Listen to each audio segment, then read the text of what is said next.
Chapter 1947. When Zhang Sunchong and Du Go saw this, they hurriedly chased after him, afraid that the duck in their mouths would fly away. The group walked towards the workshop and arrived in a short while.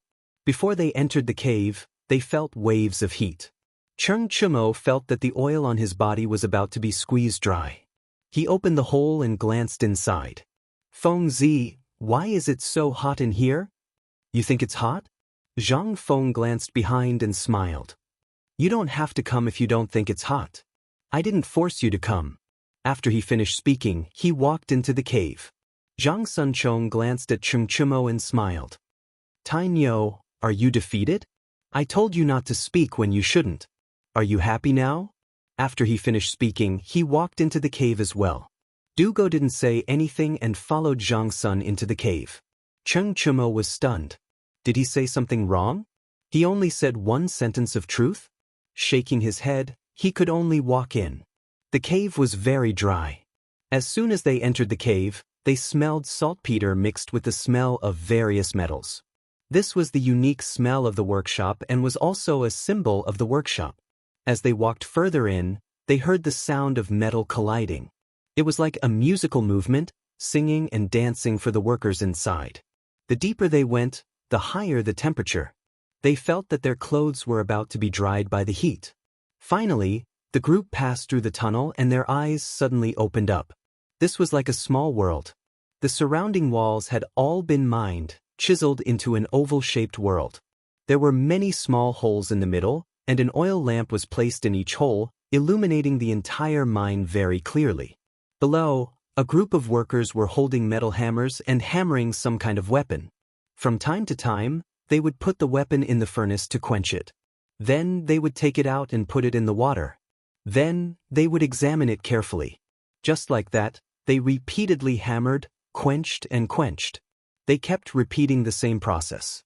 Behind this group of people, there was a round table, and around the table sat 3 to 5 big men. Their upper bodies were naked, and there was a cup of turbid liquid in front of them. It looked like some kind of tea, and under these cups, there were some papers with all kinds of pictures drawn on them. A burly man picked up the cup in his hand and was about to drink when he inadvertently glanced at the cave entrance. As if he saw something, he suddenly stood up and shouted, "Dean!" This roar immediately alarmed everyone. "Dean, it's the Dean! The Dean is back!" Everyone stopped what they were doing and looked towards the entrance of the cave. Immediately, they were overjoyed and cried out in surprise. Zhang Feng smiled and raised his right hand to greet everyone.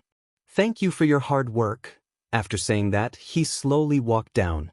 As he walked, he felt that something was wrong. When he looked back, why did Cheng Chumo and the others disappear? He quickly turned his head and looked around the cave. He saw Cheng Chumo and the other two surrounding the weapon next to the furnace. They seemed to be ready to take it.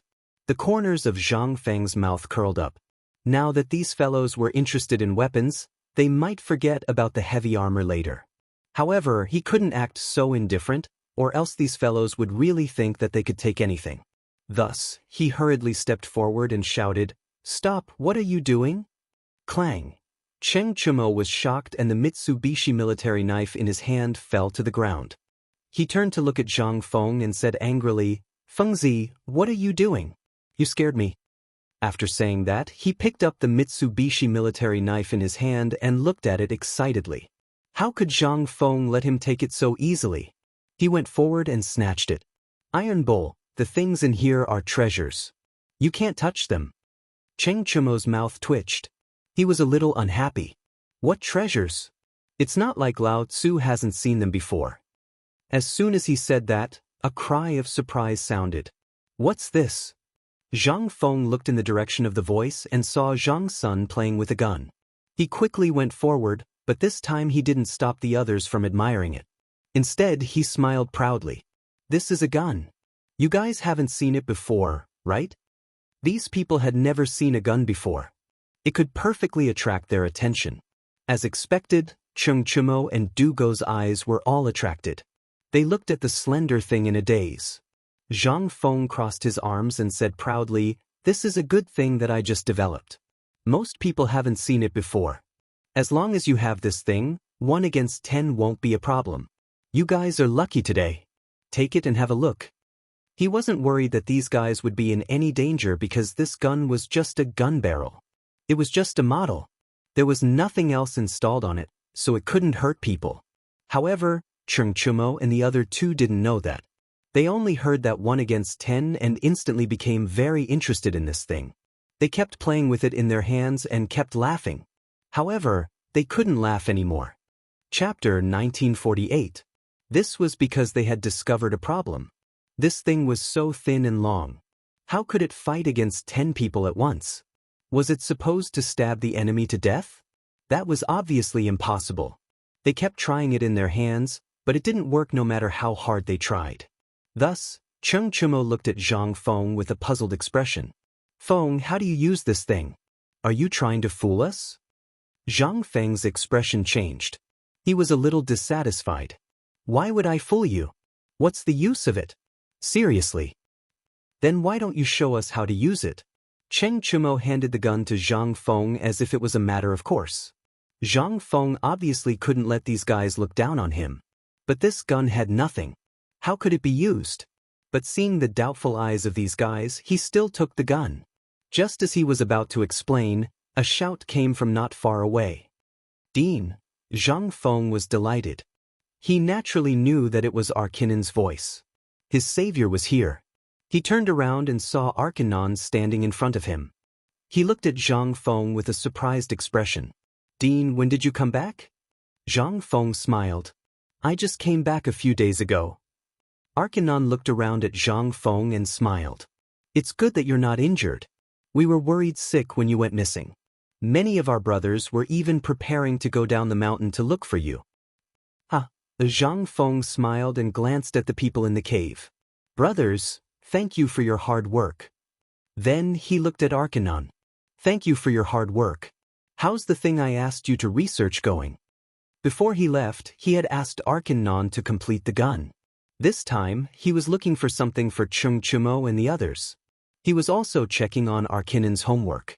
Arkinon smiled. Dean, the thing you asked us to do last time is still being researched. But it can be used now. Really? Zhang Feng was pleasantly surprised. He had just explained the principle of continuous firing to Arkinon. He didn't expect him to figure it out so quickly. How could he not be happy? If it could be mass-produced in the future, the army of the Tang dynasty would definitely be stronger. Arkinon smiled and replied, Yes, Dean. Speaking up to this point, his tone was a little low. It's just that it's just been researched, so it can't be mass-produced. Don't worry. Zhang Feng patted Arkinon's shoulder and smiled. Let's go take a look. Just as he was about to leave, a voice suddenly sounded behind him. Feng Zi, where are you going? Zhang Feng frowned, thinking that it was these unlucky stars again. However, he still turned his head and smiled. I'm going to take a look at the weapons I'm researching. Where are you going? As soon as he finished speaking, Arkinon pointed at Xianxia and the others and asked, Dean, why did you bring outsiders here? Usually, the workshop was isolated from the outside world and no one would come in. There were also some precautions inside. Firstly, it was to prevent people from stealing. Secondly, it was also dangerous inside. There were all kinds of weapons, so it was better to prevent people from stealing and other dangerous situations. Zhang Feng naturally knew about this, but he didn't care because Iron Bull and the others were his people. Therefore, he looked at Arkinon and smiled. They are my people. Arkinon nodded and didn't say anything. Since the dean had said so, he didn't want to interrupt. However, Xianxia seemed to be a little dissatisfied. He waved the gun in his hand and asked, How do you use this thing? Zhang Feng took the gun and threw it aside. He smiled and said, This is just a small thing. I'll take you to see the world later. Then he looked at Arkinon and said, Let's go and see your thing. Xianxia and the others were confused. They had been here before, but they didn't know what was inside. What did he mean by, the world? Although they were curious, they still followed. The group walked into another cave. There were all kinds of weapons here. There were Mitsubishi army knives, and some strangely shaped weapons. This attracted the eyes of Xianxia and the others. So this was what Feng Zi meant by the world. Compared to the outside world, this was indeed the world. There were so many weapons here. The three of them couldn't suppress their excitement anymore. They ran to their favorite weapons. Zhang Sunchong picked up a Mitsubishi army knife and started to play with it seriously. Du Go chose a Tang saber and waved it around in the air. It was as if he was a great general. Cheng Chumo was a little different. He picked up a gun and gestured in front of his chest. He still didn't know how to use it, but he was interested in this thing. He saw from Feng Zi's eyes that this thing was not ordinary. Also, wasn't there a saying that the weirder the weapon, the faster it died? This thing was so weird. Maybe it was good for killing people. Thinking about this, he held the gun and looked at Zhang Feng. Feng Zi, can you tell me how to use this thing now? Zhang Feng didn't answer. Instead, he turned to Arcanon and asked seriously, are these new things you researched? Chapter 1949. Algernon nodded and glanced at the gun in Cheng Chumo's hand. According to what you said last time, I've improved all of these guns. They can now fire continuously, but only 5 times. Zhang Feng's eyes lit up with surprise. 5 times is already very good. Indeed, with the current technology, being able to fire continuously was already a good achievement. Moreover, it wasn't easy to achieve. Hearing the Dean's praise, Algernon was excited. Thank you, Dean. I will definitely work hard in the future and strive to fire more continuously. Zhang Feng nodded. We'll talk about this later. For now, let's go out and see how effective the guns are. Algernon was naturally happy and nodded in agreement. The happiest person was Cheng Chumo. He hadn't let go of the gun since he'd been holding it. He had always wanted to test it. Now that Fengzi had spoken, he was naturally overjoyed. He quickly said, Fengzi, where are we going to test it? As he spoke, he kept fiddling with the gun, as if he wanted to show off his prowess immediately. Seeing this, Zhang Feng hurriedly grabbed the gun. He was a little angry. This thing can't be aimed at people. If it accidentally fires, it will kill people. Cheng Chumo scratched his head and looked at Zhang Feng with a puzzled expression. It's that good?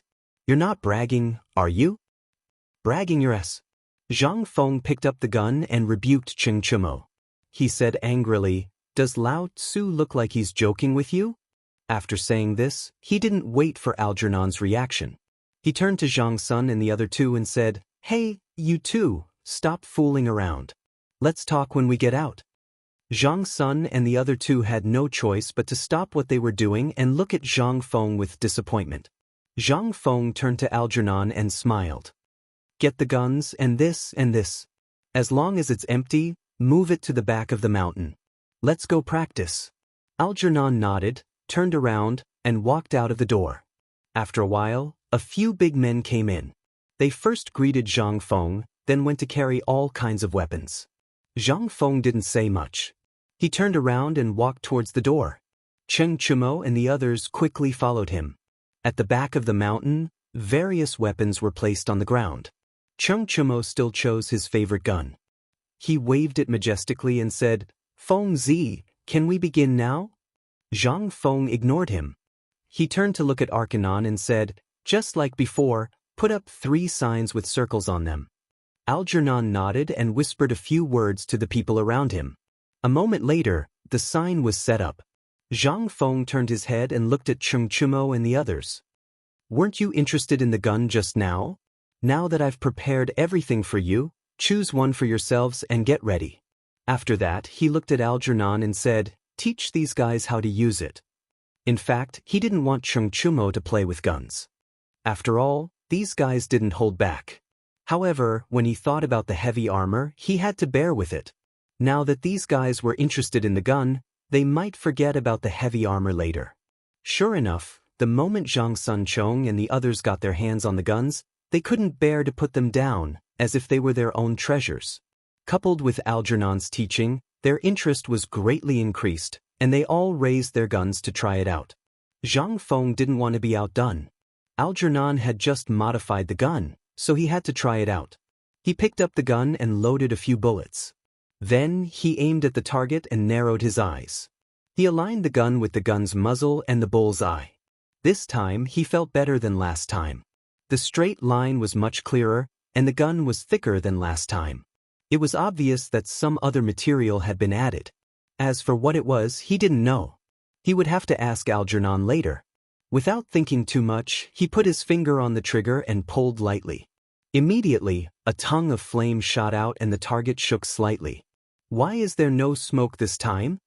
Zhang Feng put the gun in front of him and looked at it with a strange expression. He remembered that the last time he tested it, there was smoke. But this time, there was no smoke. In other words, it couldn't be seen with the naked eye. In this way, it would greatly reduce the danger to those who used the gun. In the past, when those who used the gun fired, there would be a lot of smoke. No matter where they were, they would be discovered by the enemy and their whereabouts would be exposed. But now, without smoke, those who used the gun would not be easily discovered by the enemy. Of course, it was inevitable that there would be noise.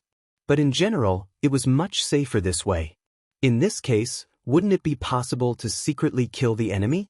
Or even create a batch of guns specifically for killing the enemy? As he was thinking, there was a sound not far away. Bang bang bang, Zhang Feng turned around. It was Cheng Chumo and the others who were practicing with the gun. Algernon was teaching them from the side. However, it didn't seem to be ideal. The three of them didn't hit a single point. Chapter 1950. Zhang Feng patted Arkanon's shoulder and smiled. Arkanon, how did you modify the gun this time? Why is there no smoke? And it's a lot heavier than before. Arkanon glanced at the gun in Zhang Feng's hand and smiled. Director, this time we added a thin layer of steel to the pipe. That's why it's so heavy. As for why there's no smoke, I think it's because of this thin layer of steel. After repeated experiments, we were able to make it. Zhang Feng suddenly understood. Steel could quickly lower the temperature of a bullet, especially something that could rapidly produce intense heat. It was often effective. However, using it often would still consume it. Therefore, he reminded Arkanon, your idea this time is very good. Science is about repeated experiments, failure, success, and so on. However, the effect of the thin layer of steel this time is not permanent. It can only be considered semi-permanent because it consumes very quickly. In the future, you can continue to experiment and see if there are any other materials that can replace it. Yes, Director. Arkanon nodded. In fact, he also knew that this thing was not permanent. However, it was not a problem to use it now because the smoke was not a big problem for now. Just as the two of them were talking, the sound of gunfire came from the side. Then came the sound of complaints. What the hell is this? It looks powerful, but why can't we hit it? Yeah, we can't even hit it. What's the point of playing? Needless to say, the people complaining were Cheng Chumo and the others.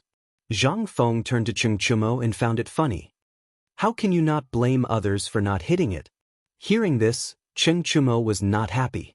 He threw the gun to the side and said, just now I thought that this thing was very powerful, but now it seems that it is not even worth mentioning. Feng Zi, you have to find us something else. Not powerful? Zhang Feng smiled and bent down to pick up the gun on the ground. He waved it around.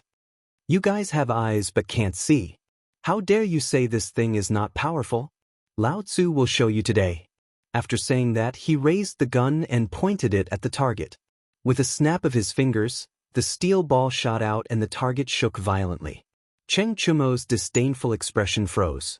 Because he saw a thumb-sized hole on the target.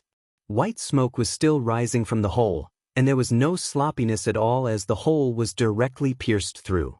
Zhang Sunchong and Du Go were also stunned. Just now, none of them had hit the target. They had always thought that this thing was useless. But now, it seemed like that wasn't the case. This thing had easily pierced through the wooden planks, and it wasn't damaged at all. If it hit a person, then wouldn't his flesh be torn apart? At this moment, they immediately changed their view of the blunderbuss. This was a divine weapon, a sharp weapon for killing. Zhang Sunchong could no longer suppress the excitement in his heart. He quickly went forward and grabbed the gun. With a face full of excitement, he said, Feng Zi, quickly teach me how to use this thing. Why can't I hit it but you can?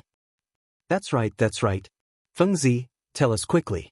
Cheng Chumo also rushed in front of Zhang Feng, his face full of anticipation. Zhang Feng waved his hand impatiently. Didn't you guys just say that this thing is useless? Why are you saying that it's powerful now? Du Go chuckled, feeling a little embarrassed. Fengzi, that was just then, but now is now.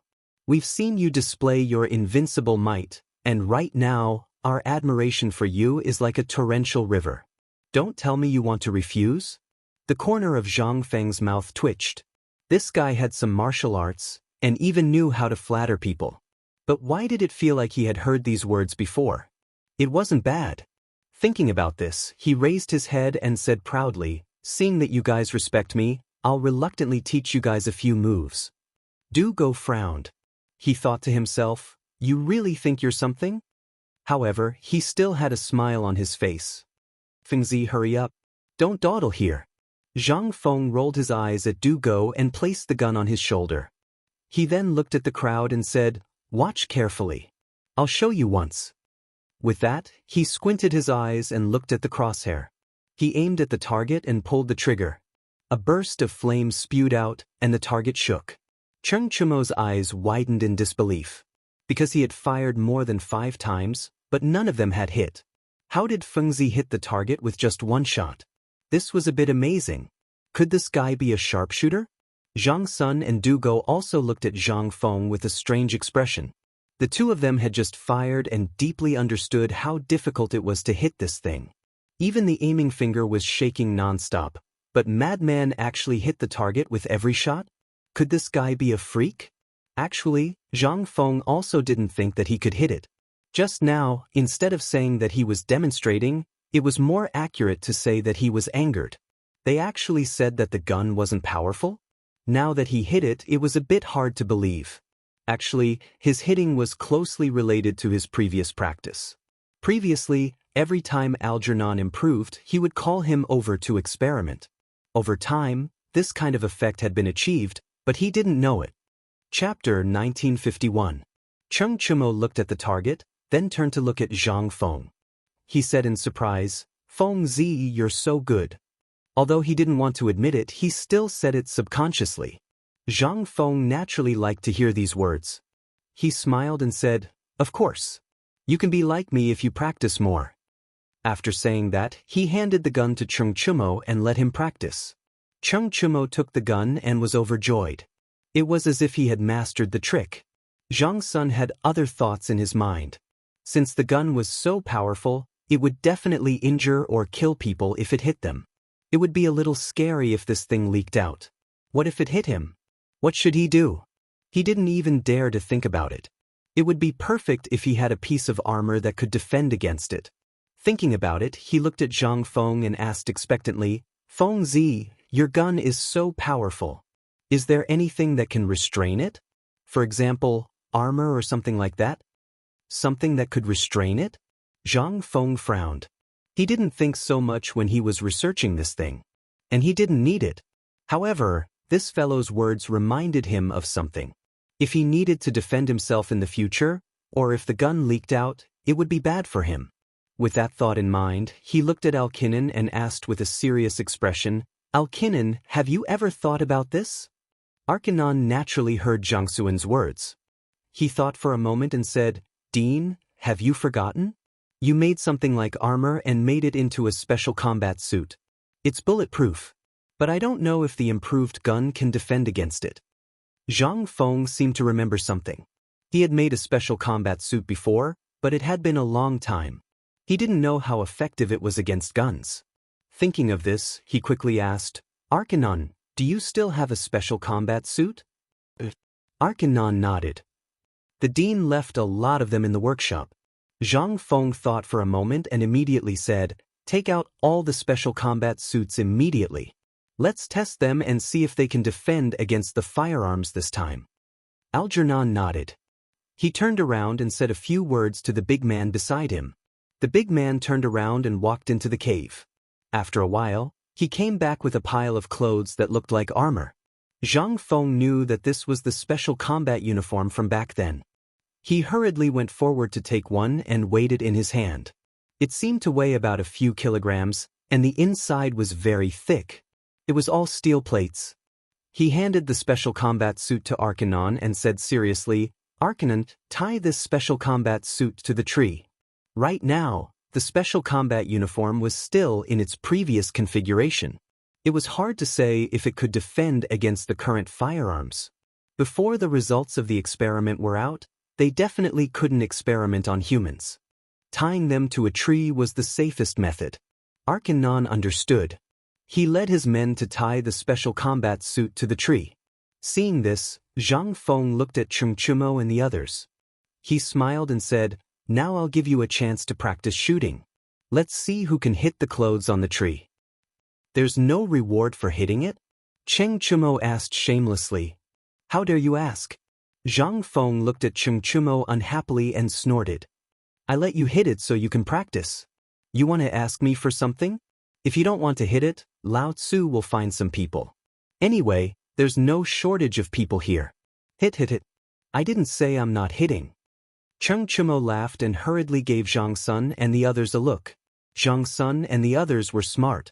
They all raised their firearms and started to fire according to what Arkanon had taught them. Bang, bang, bang, a few shots were fired but none of them hit. Instead, the birds in the forest were scared and flew away. Zhang Feng saw this and curled his lips. He raised the gun in his hand and shouted, "Get out of the way for Lao Tzu. I gave you a chance but you didn't use it. Watch Lao Tzu." Everyone had no choice but to give way. Zhang Feng aimed slightly and raised his gun. The flames spurted out and the tree shook slightly. It seemed that he had hit it. He hurriedly raised his gun and walked to the tree. He saw that half of the special combat suit had been pierced and half of the steel ball had sunk in. Arkanon also walked over. He frowned and said, "Director, this special combat suit is a bit useless. It's been pierced." Zhang Feng did not answer. He took off the special combat suit and studied it carefully. Soon he found a problem. Although there was a steel plate inside, it could not achieve the effect of cushioning. Moreover, steel plate and steel ball were both very hard materials. When they collided with each other, one of them would definitely be damaged. However, if there was no steel plate, what could be used to block the gun? After all, modern bulletproof vests were also made of steel plate. However, there were also some nylon, organic fibers, resins, and so on. Nylon and organic fibers were not available. Chapter 1952. But resin, there was resin. Every tree would secrete it, and there were more pine trees, which were more suitable for making bulletproof vests. As long as he put it in his special combat suit, it might work wonders. Although it was winter and there wasn't much resin, as long as there was, it would be enough for an experiment. After making up his mind, he turned to Arkanon and asked excitedly, "Do you have any resin here?" Resin? Arkanon was stunned. He didn't understand why the director was asking this. He didn't know what it was used for. But he couldn't ignore the director's question. He said, "Director, we don't have resin in the cave because we don't usually use it. But there should be some on the mountain. There are a lot of pine trees. Okay, gather some people immediately." Zhang Feng interrupted him and said excitedly, "Remember, the more the better." Arkanon was even more confused. He asked doubtfully, "Director, you're not going to make resin, are you? What's the use of it?" Zhang Feng waved his hand and didn't intend to explain. "Don't worry about that. It'll be useful later. Go gather some people and get some basins to store the resin." He couldn't guarantee whether it would be useful or not since the experiment hadn't been completed yet. He had to wait until it was done. Otherwise, he would ruin his reputation. Seeing that the director didn't want to explain, Arkanon went to gather the people. Soon, there were a lot of people standing on the mountain. There were at least 100 of them, and every 2 of them held an iron basin. Zhang Feng glanced at them and said seriously, "You must be curious about why I called you here. Now, I'll tell you that there's a big project for you to do, and that is to scrape resin. Scrape resin from all the trees on the mountain and put each resin into a basin. I'll need it later." Everyone looked at each other in dismay, but no one said anything. It wasn't that they doubted the director. After all, they spent a lot of time in the cave and had little contact with the outside world. They didn't know what the resin was for. Also, the director's great image was deeply imprinted in their minds. They wouldn't question it, and they didn't dare to. However, he was a little puzzled. Why didn't they make a good weapon? Why did they go up the mountain to scrape resin? Seeing this, Zhang Feng continued, I know that everyone may have some doubts in their hearts, but don't worry. When the resin is scraped off, I will definitely tell everyone why. As soon as he finished speaking, everyone nodded and walked towards the forest with the weapons in their hands. In their hearts, the dean was lofty and omnipotent. Since the dean had given them instructions, they just had to do as they were told. The dean must have his uses. Seeing that everyone had gone to work, Zhang Feng turned to look at Cheng Chumo and the others. You guys go too. Don't stay idle. Cheng Chumo was not happy. With a bitter face, he said, Why? We're not coolies, are we? There's strength in numbers. Zhang Feng smiled and glanced at the forest. Look, everyone has gone to work. Don't you feel embarrassed to be here? Also, when I make the things later, I will definitely give you some benefits. He knew that these guys wouldn't do anything without benefits. When he made the new special combat uniform later, they would definitely ask for it. In that case, it was better to let these guys work first. Moreover, as long as he promised them benefits, they would be more eager than the other. As expected, Cheng Chumo's eyes lit up and he said excitedly, Really? Wait a minute, I want the best. After that, he rushed into the forest with a Tang knife. Zhang Sunchong and Du Go naturally didn't want to be left behind. They picked up a Tang knife and chased after him. Tainyo, wait for me. Zhang Feng turned to look at Arcanon and said, The special combat uniforms I asked you to make before were all made of steel plates, right? Arcanon nodded and thought for a while. Director, is there something wrong with them? Zhang Feng took out a cigarette from his waist and lit it. He took a deep puff and then looked at Arcanon seriously. Actually, we were wrong before. Think about it. Steel balls are made of steel, and steel plates are also made of steel. What will happen when the two collide? Arcanon lowered his head and pondered. Zhang Feng took a puff of his cigarette and continued, The speed of the steel ball is very fast, we all know this. The moment it is fired from the barrel of the gun, it will produce an extremely high temperature. If it suddenly hits a wooden board, it can easily penetrate it because wooden boards are not strong. This is very easy to understand, but what about steel plate? They are made of the same material. The moment they come into contact, they will produce a higher temperature. That's why the experiment just now failed and the special combat uniform was penetrated. Do you understand? Arcanon nodded as if he didn't fully understand. He asked with some doubt, Then, as you said, steel plates are useless, right? No. Chapter 1953. Zhang Feng shook the cigarette between his fingers and said seriously, The steel plate is not useless. It's just that it's not very effective when it collides with the steel balls. However, we still have to use the steel plate. Alkinen nodded again, but this time he seemed to have understood something. He quickly said, So you're going to use resin to mix it in?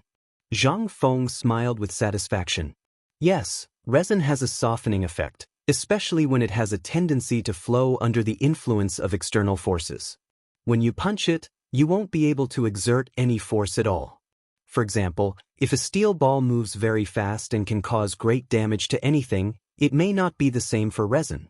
First of all, resin is neither soft nor hard. When you hit it, it will immediately break down the strength of the steel ball. Secondly, even if the steel ball is strong and breaks the resin will still be like what I said just now, breaking down the strength of the steel ball.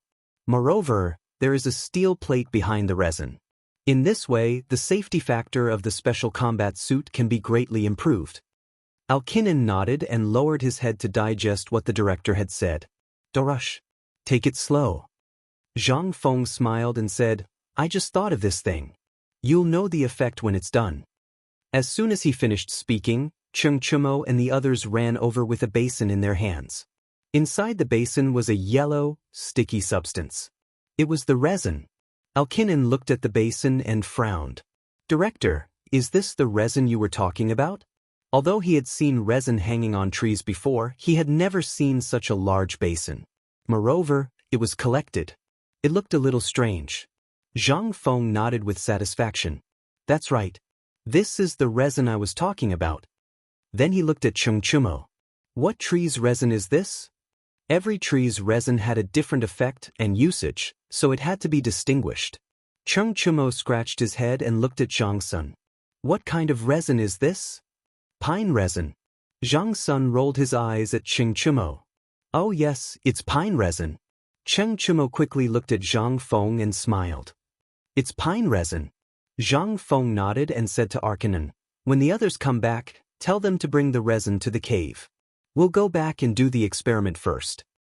With that, he led Cheng Chumo into the cave. Arkanan gave a few orders to his subordinates and hurriedly followed. Inside the cave, Zhang Feng looked at the resin in Cheng Chumo's hand and said, pour all the resin into the furnace. The resin had just been scraped off, and there were still many impurities. It needed to be quenched at a high temperature to obtain the final essence. Although some of it would be lost, it had to be done for better effect. Moreover, the resin would turn into a liquid after high temperature, which was more suitable to be added to the special combat suit. However, Arkanan didn't know this. He asked worriedly, Director, will it all evaporate if it's poured into the furnace? Zhang Feng shook his head and said, no, it won't. The resin is not a liquid, nor is it a solid. It's semi-solid. It will only be quenched if it's put in the furnace, but the temperature can't be too high. Lower the temperature to 60 degrees first. Arkanan nodded and asked his subordinates to operate the furnace. After a while, the furnace's temperature was lowered. Zhang Feng looked at Cheng Chumo and the others and said, now pour the resin into the furnace and see what happens. Cheng Chumo curled his lips and glanced at the furnace.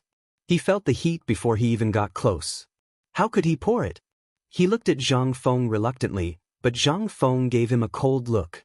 He had to carry the basin into the furnace and pour the resin into it despite the intense heat. However, the resin didn't seem to want to go down. It was lying on the bottom of the basin. Cheng Chumo had to dig with his hands. After a long time, he finally got the resin into the furnace one by one. Soon, there was a crackling sound in the furnace, like firecrackers. Cheng Chumo looked at the furnace in surprise and stammered, Fengzi, what's going on? Zhang Feng didn't answer. Instead, he leaned forward to take a look. He saw that the resin was rolling in the furnace and constantly making noises. In a few moments, it turned into a liquid just like water. However, the color didn't change. It was still yellow. He turned around and glanced at the others. He smiled and said, it's okay. It's just the resin rolling in there. It'll be fine in a while. Let's sit down and have a rest. After that, he didn't care about the others' reactions. He walked to the round table and sat down. Arkanan glanced at the furnace and came to Zhang Feng. Director, how long will it take to quench it? Zhang Feng frowned. In fact, he didn't know. This was the first time he had experimented with this thing. How could he know? He could only say, I don't know. It'll be fine after the noise stops. Chapter 1954. Then he seemed to think of something and added, go and prepare some steel plates and steel bars. We'll need them later. Alkinen nodded. He didn't say much and gave his men some orders. As for Cheng Chumo and the others, although they were curious, they couldn't see anything. They just sat aside and waited quietly. Time passed bit by bit. After about the time it took for an incense stick to burn, the crackling sound inside the furnace stopped. Zhang Feng stood up abruptly and went forward to take a look. The resin had changed color and was completely transparent. There were no impurities at all. He hurriedly said to the worker next to him, pour the resin out quickly. Alkinen had already prepared a basin. The resin was as clear as water. However, unlike water, the resin was slightly thicker and gave off a faint smell of flowers and plants. Cheng Chumo looked at the resin and smiled.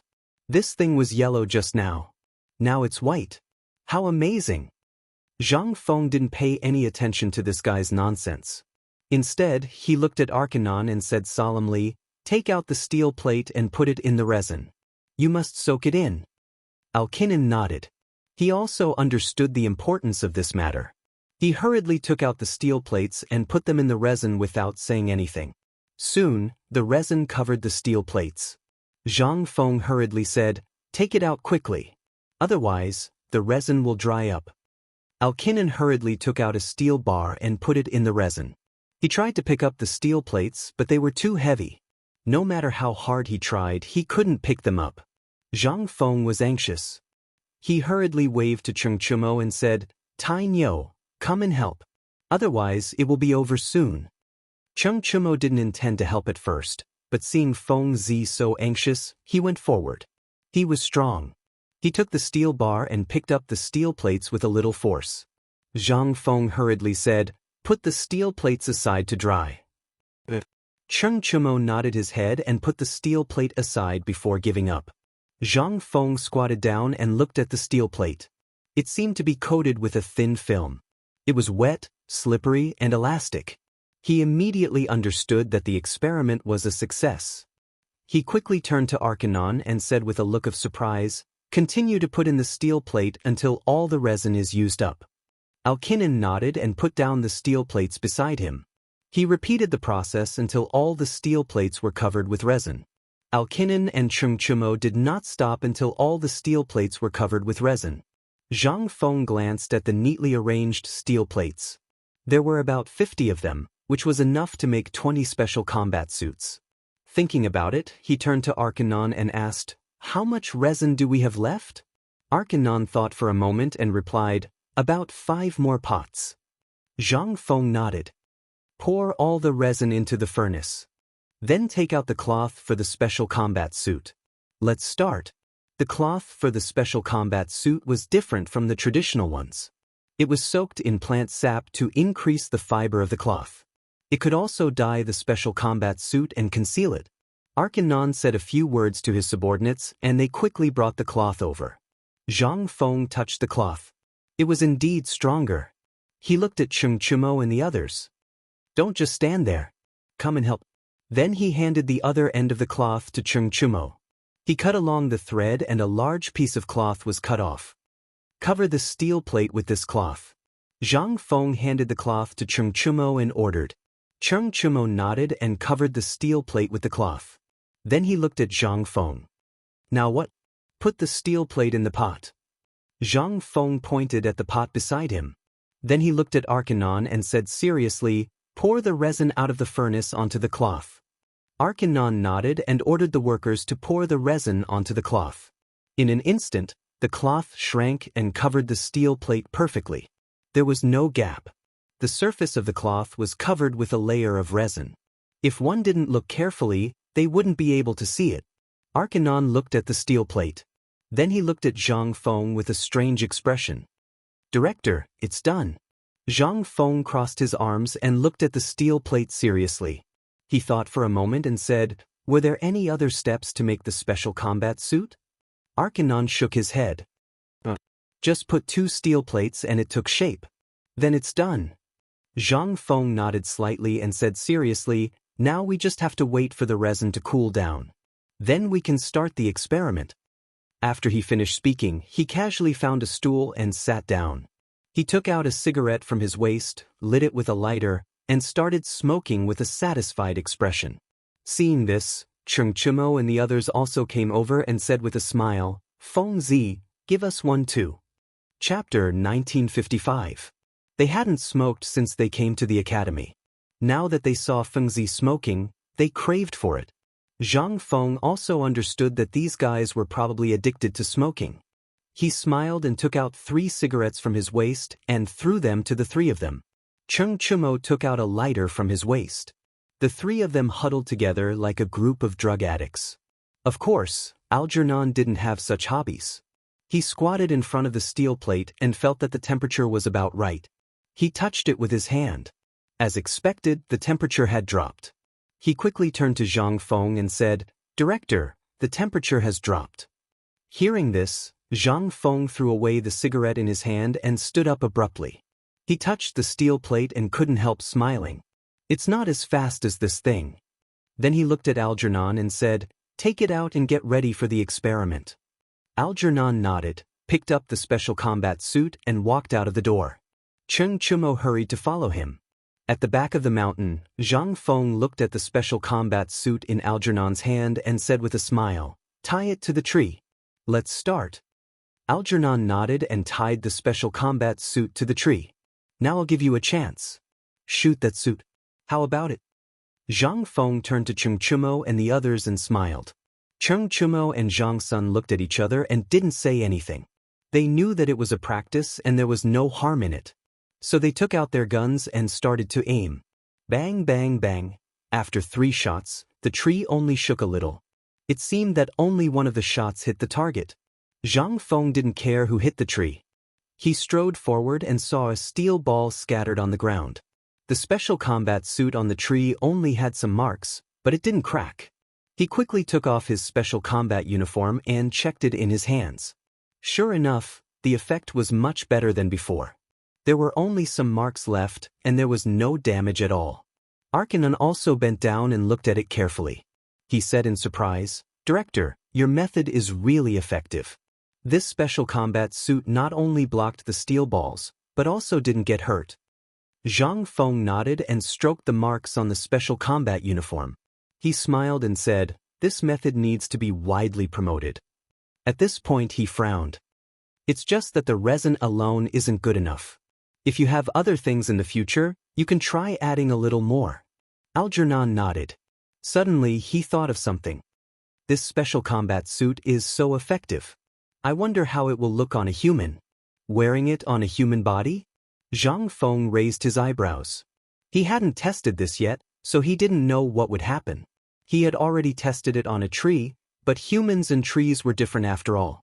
If someone with that in mind, he turned to look at Cheng Chumo and the others. Cheng Chumo only felt his body tremble, and a wave of coldness hit him in an instant. Because he felt that Feng Zi's gaze was somewhat malicious. It was similar to the gaze he had when he went to Xingzhou last time. He quickly took 2 steps back and said with a trembling voice, "Feng Zi, what do you want to do?" Zhang Feng stood up and chuckled. "Nothing much. It's just like an experiment. I wonder which one of you is willing to sacrifice yourself for science?" Sacrifice himself? Hearing this, Zhang Sun felt a chill. He still remembered that Feng Zi had almost killed him when he said this last time. Now he was asking him to sacrifice himself? Wasn't that asking him to die? He quickly shook his head. No, I'll leave such a great thing to you." Zhang Feng's face changed slightly, but he still smiled. "Don't worry, it's not a big deal. Just one of you put on the special combat suit and stand there.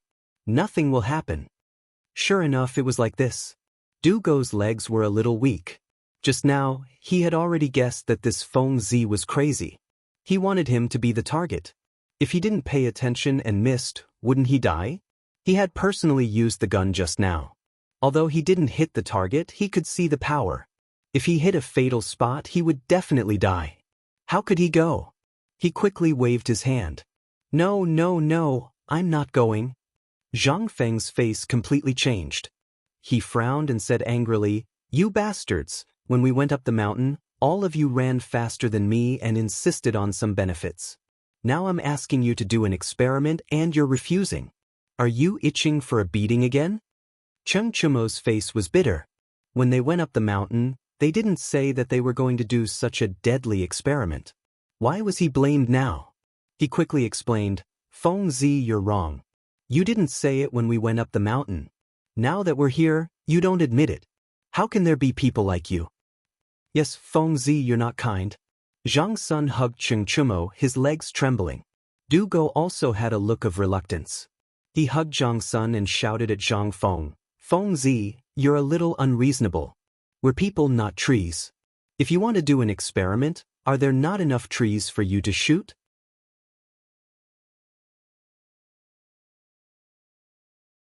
Once it was released, it would definitely cause a huge uproar. With all these reasons combined, he couldn't give it to him. He immediately refused. "No, this thing is different from other things.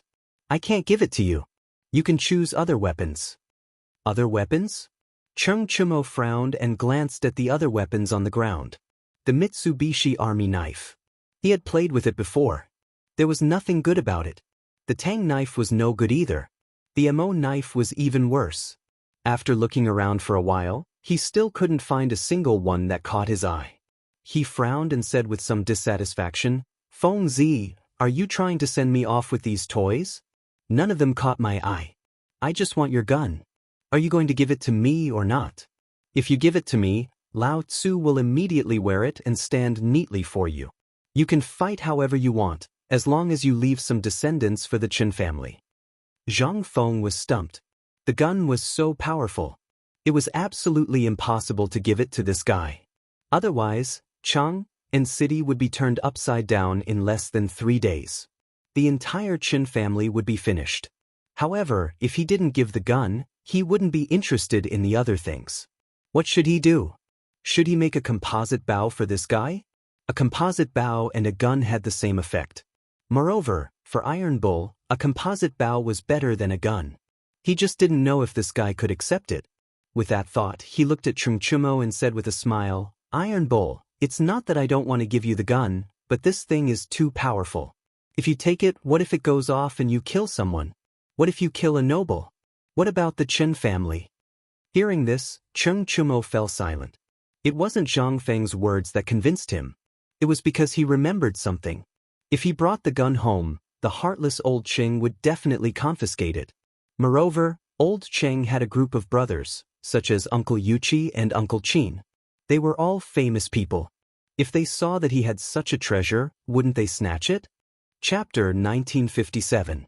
But this gun was so good, how could he let it go? After thinking about it, he still wasn't willing to give up, so he said, "Then what do you mean? You're not giving it to me?" "I didn't say that I'm not giving it to you." Zhang Feng waved his hand and looked at Chungchumo with a smile that wasn't a smile. "I'm planning to give you something else. Think about it. If you take the gun, I'm afraid you'll get yourself into trouble." Chungchumo fell silent again. Actually, he wasn't afraid of getting himself into trouble. His father was Lu Guogong, who would dare to touch him. He was just afraid that the gun wouldn't fall into his hands. That would be King tragic. Thus, he could only ask, "What's the other thing you were talking about?" Zhang Feng saw that this guy was interested and felt that there was a chance. He quickly said, "It's a type of bow, I call it a composite bow." Before he could finish, Chungchumo gave him a look of disdain. "I was wondering what it was, but it turned out to be a bow and arrow. What a stupid name. What composite bow? Bah, Lao Tzu has a lot of them at home. If you want one, Lao Tzu can give it to you." Zhang Feng was unhappy when he heard this and immediately retorted, "Don't King look down on Lao Tzu's bow and arrow. Lao Tzu's bow and arrow isn't something that trash like yours can compare to. Listen carefully, Lao Tzu's bow and arrow requires at least 200 dan of strength to draw. Every arrow can pierce through stone and gold, and has a range of 3 li. Its power is even more powerful than a gun." Of course, this was a bit exaggerated, but it was to attract Chungchumo's attention. Exaggerating a bit would have a miraculous effect. As expected, Chungchumo was stunned. What the hell? 200 dan of strength to draw? One arrow could pierce through stone and gold? And the range was around 4 li? Then wouldn't it be around 1,500 meters? If he could get a bow like this, it would be a wonderful thing. Moreover, what Feng Zi said made sense. Even if he obtained the gun, he might not be able to enjoy it. Perhaps that unscrupulous old Cheng would snatch it away. After thinking for a while, he probed, "Is the bow you mentioned real?" "Of course it's true." Zhang Feng rolled his eyes at Chungchumo and snapped, "Are you being reasonable? If you don't come, Lao Tzu will find someone else." "Come." Just as Chungchumo was about to agree, Zhang Sun couldn't take it anymore. He grabbed Chungchumo and laughed, "Brother Tainyo, you were in the limelight just now. Why don't you give this bow to me?" Dugo also laughed and said, "Yes, yes, yes. Brother Tainyo, let us have this thing." Chungchumo's expression changed. He looked at Zhang Sun and Dugo with dissatisfaction. "When Lao Tzu went to negotiate, the two of you were like dead people. Now you King jumped out? And you want Lao Tzu's godly bow? Dream on." He waved his hand and hit the two of them to the side. He said angrily, "Get lost, you two. Did you go eat just now?" After saying that, he walked towards Zhang Feng with a smile. It was a stark contrast to his disdainful attitude just now. Zhang Sun and Dugo were unhappy. How could they let go of such a good thing? They strode forward and hugged Zhang Feng. They cried, "Feng Zi, we will also be your target. Give us one of your godly bow." Zhang Feng laughed. Just now, the two of them were on the same side as Chungchumo. Now they changed their attitudes so quickly? And they were still acting shamelessly? If he didn't give it to them, the two of them definitely wouldn't give up. If he gave it to them, Iron Bull probably wouldn't be willing. After thinking about it, he decided to give it to them. He couldn't let these guys drag him down. He shook his legs and said helplessly, "Are you guys bored? Isn't it just a bow? I'll give it to you." Anyway, the bow hadn't been made yet. When the time came, he would make more. Moreover, these two guys' physiques weren't suitable for using a bow. They were just enjoying the novelty. However, Zhang Sun felt different. He thought that the bow was awesome. He jumped 8 feet high and said with a smile, "Feng Zi, let's start. Use the gun to hit me.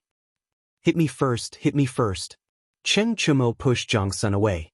He was a little dissatisfied. Looking at these guys fighting to be the first, Zhang Feng wanted to laugh. Just now, they were all unwilling, and now they were fighting to be beaten? He suspected that these guys were a little perverted. He smiled and waved his hand. One by one. Thrush. Iron Bull came first. Let Iron Bull eat the bullet first. Chen Chumo snorted and pushed Zhang Sun away. He raised his head high as if he was showing off. When he came in front of Zhang Feng, he immediately changed his expression and said with a smile, "Feng Zi, how do we start?" Zhang Feng handed the special combat uniform to Chen Chumo and smiled. "Put on this uniform and wait under the tree."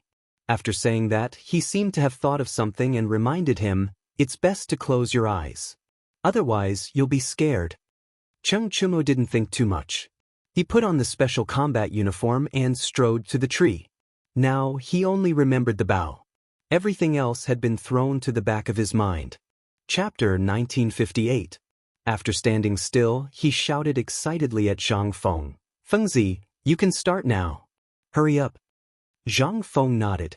He picked up the gun and placed it on his shoulder, ready to aim. When he saw Chen Chumo's face, he couldn't help but feel nervous.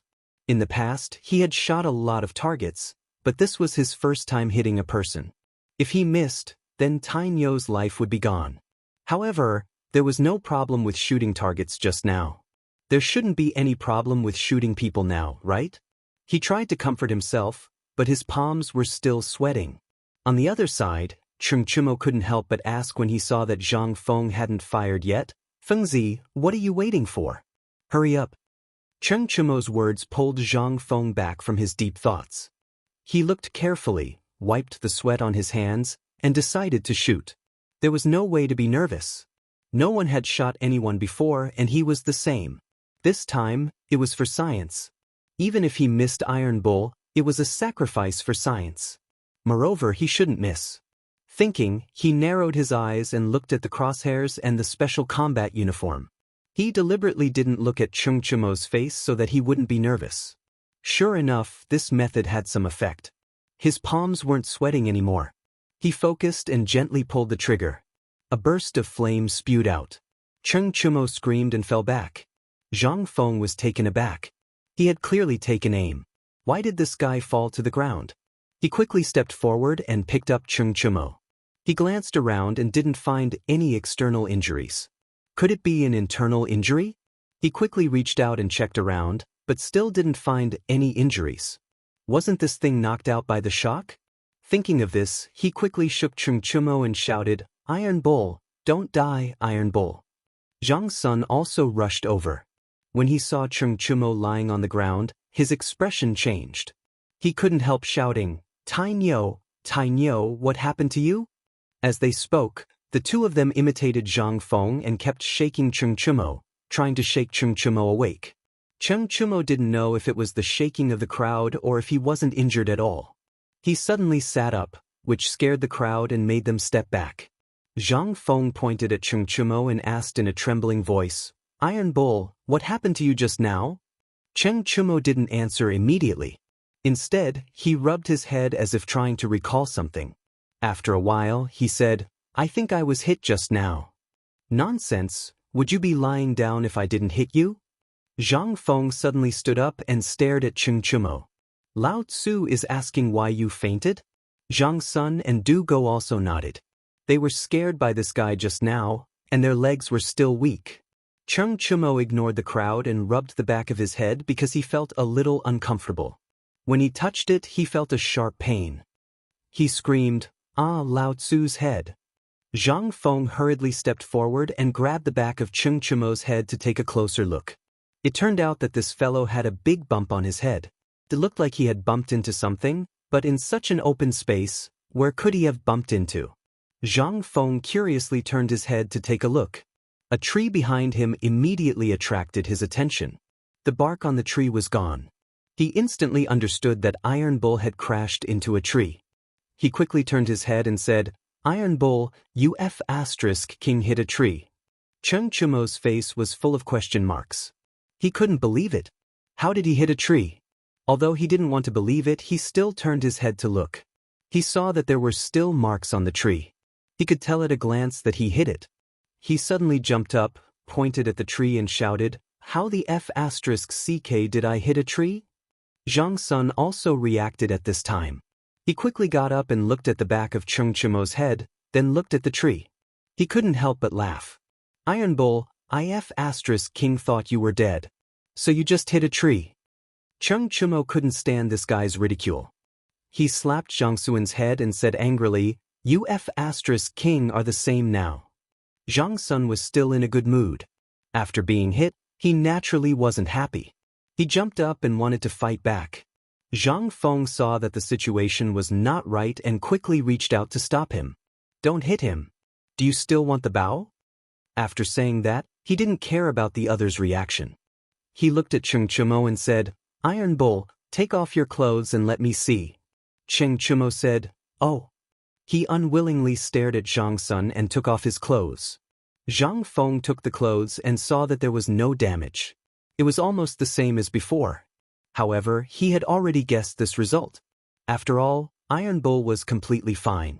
If there was a problem with the special combat uniform, this guy might really be lying here. Thinking of this, he looked at Zhang Sun and smiled. "Bug, it's your turn. Come, put on your clothes." Zhang Sun waved his hand and took 2 steps back. He smiled and said, "Feng, didn't Iron Bull already try it? I don't think it's necessary." Chapter 1959. When he saw Iron Bull's appearance just now, he was already a little scared. After all, lying on the ground was not a good feeling, and he did not want to experience it again.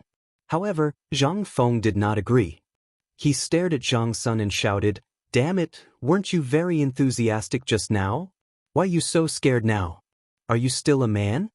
He did not want to force this guy to go, but this guy had already agreed. It was too unreliable to go back on his word now. Besides, it was always good to have one more person to do the experiment. What could Iron Bull alone prove? It could only prove that this guy had a good physique, and the advantages of the special combat suit were not fully reflected. Zhang Sun did not know what Zhang Feng was thinking. He looked bitterly at Cheng Chimo, but he did not expect that the latter would directly look back at him with a contemptuous look. This immediately aroused his competitive spirit. Therefore, he turned to Zhang Feng and said with a stern face, "Fengzi, give me the thing." Lao Tzu does not believe it. Zhang Feng had been waiting for this sentence. He quickly handed over the special combat suit and said with a smile, "Come on, find a place to stand. Don't stand against a tree." Cheng Chimo blushed when he heard this. After all, anyone could tell that he was talking about him. Zhang Sun took the special combat suit and glanced at Cheng Chimo with a dissatisfied face. Then he put it on and found an open space to stand. He shouted, "Fengzi, I'm ready. Let's start." Zhang Feng nodded, took a few steps back, and put the gun on his shoulder.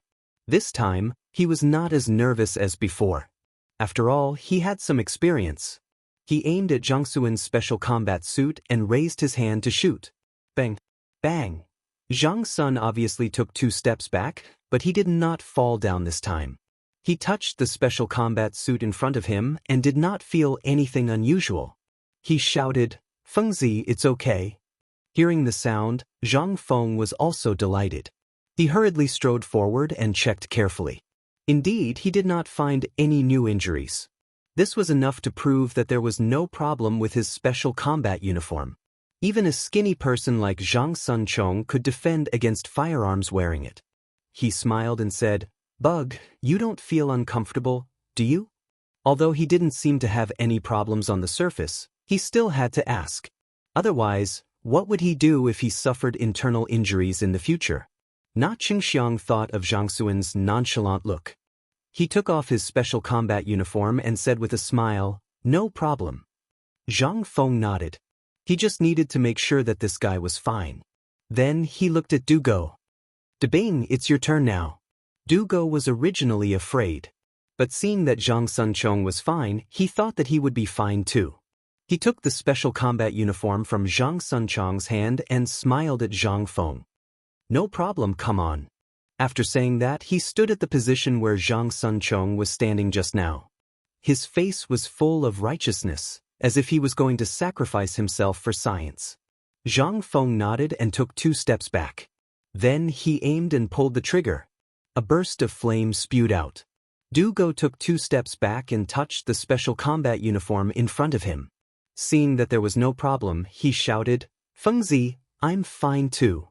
Zhang Feng hurriedly went forward and checked. Sure enough, there was no injury at all. It could be said that it was lucky if there was no injury during the experiment. However, if there were 2 or 3 people and there was no injury, then it was definitely due to the special combat uniform. Thinking of this, he handed the special combat uniform in his hand to Arcanon and said with a serious face, "From now on, all the special combat uniforms will be made according to this method." Arcanon also saw the effect of the uniform just now. Naturally, he didn't dare to be negligent. He nodded and said, "Yes, Director." Cheng Chumo jumped up. He remembered that Fengzi had promised to give him a composite bow. Now that the experiment was done, he naturally couldn't let it go. "Fengzi, what about the bow you mentioned just now? When will you give it to me?" "Yes, when will you give it to me?" Zhang Sunchong also asked loudly. He was beaten back a few steps just now. He couldn't just let it go. Zhang Feng naturally knew what these guys were thinking. He smiled and said, "We'll do it when we get back. Don't worry." "You haven't done it yet?" Dugo exclaimed. He thought that the bow and arrows were ready. Who would have thought that they hadn't done it yet? "What the hell are you shouting for?"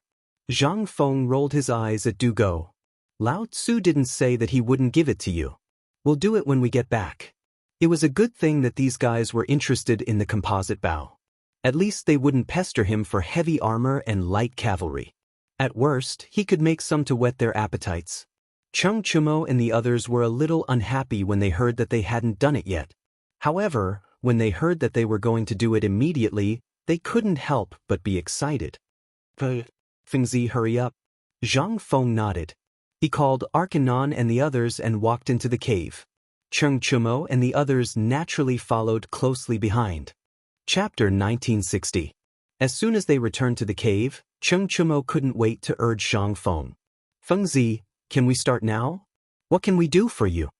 Zhang Feng didn't answer. He turned to Arcanon and said, "Go and prepare some tuber wood and some ox horns. It's best if they're white.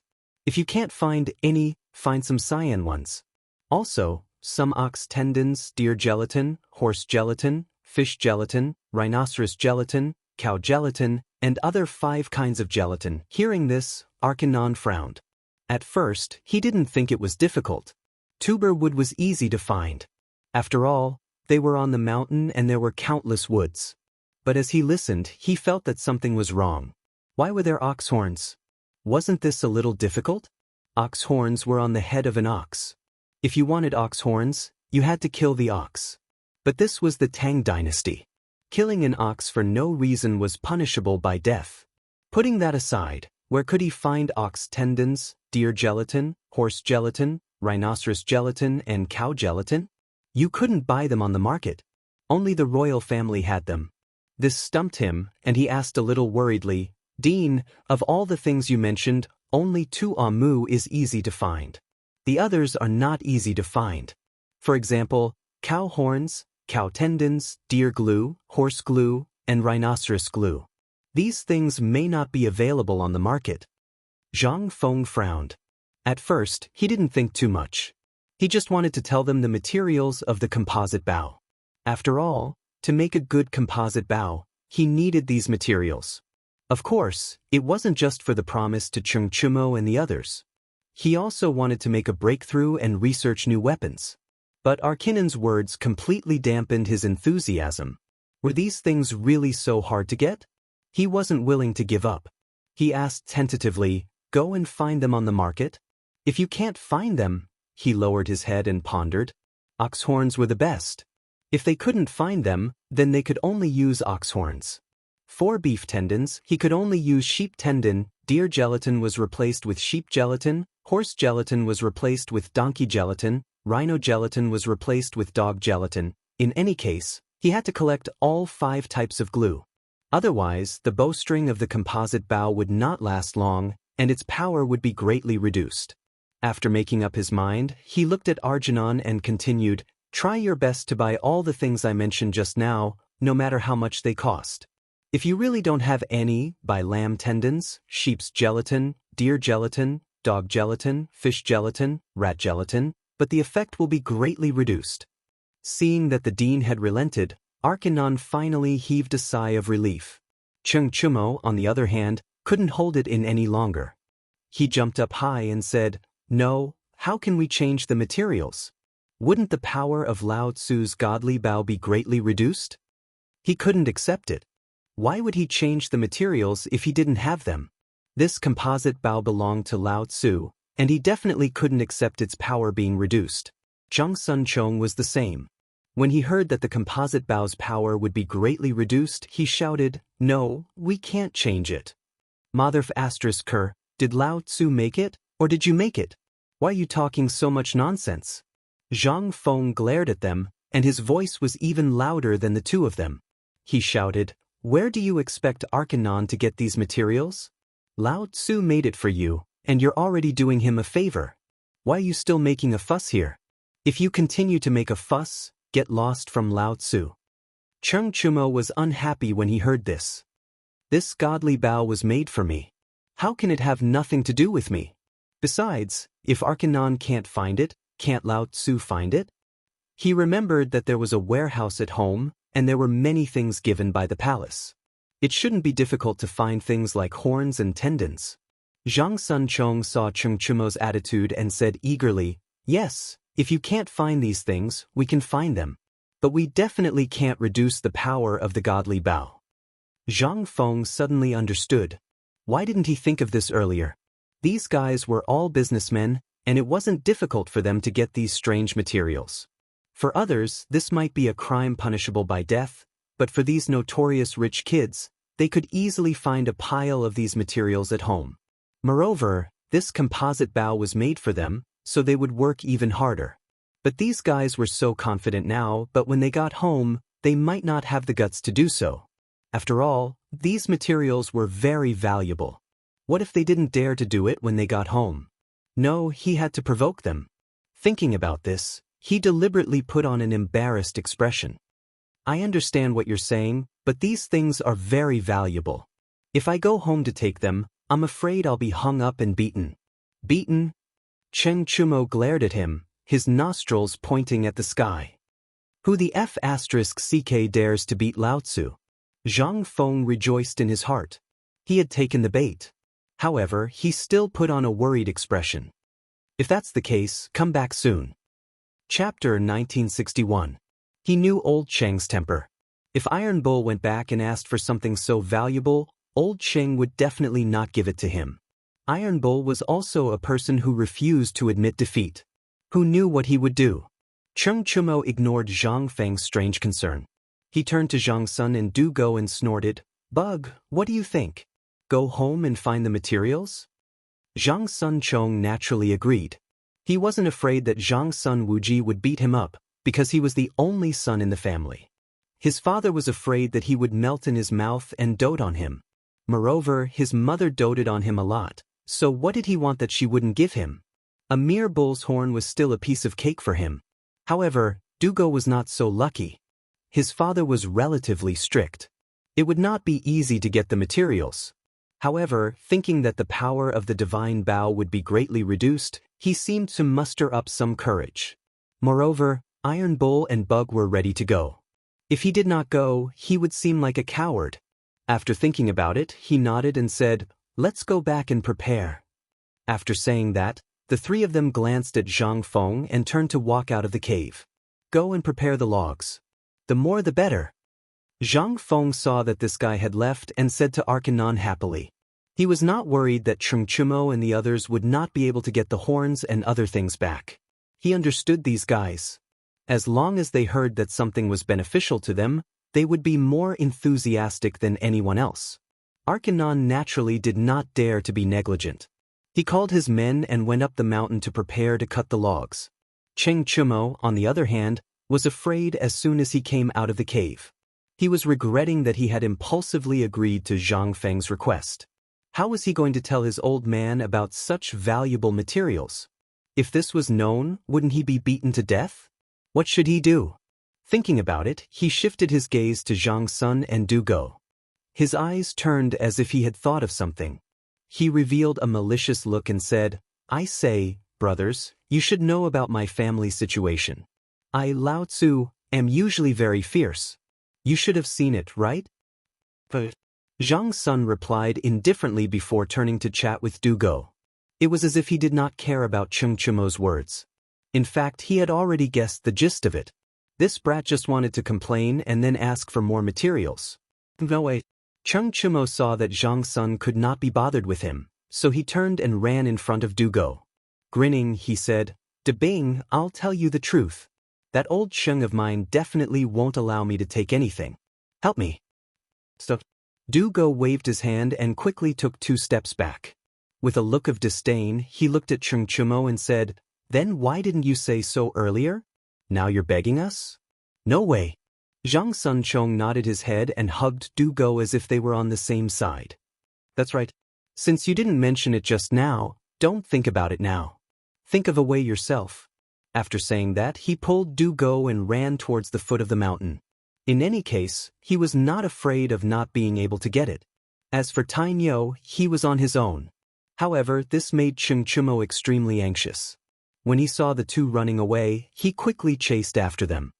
Wait for Lao Tzu. Zhang Sunchong ran extremely fast. Chengchumo could not catch up and could only find a carriage to return home. Before he reached the door, his heart was in his throat. He was afraid that he would run into that fierce old Cheng of his family.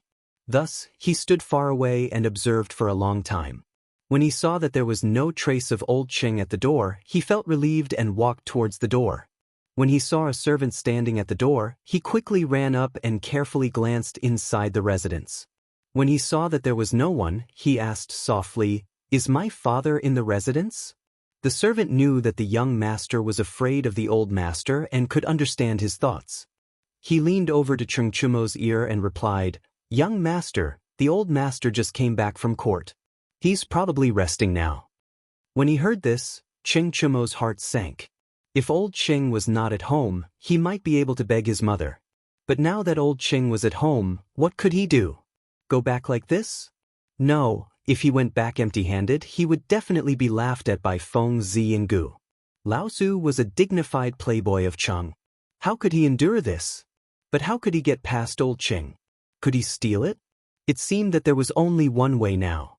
Old Cheng might not find out.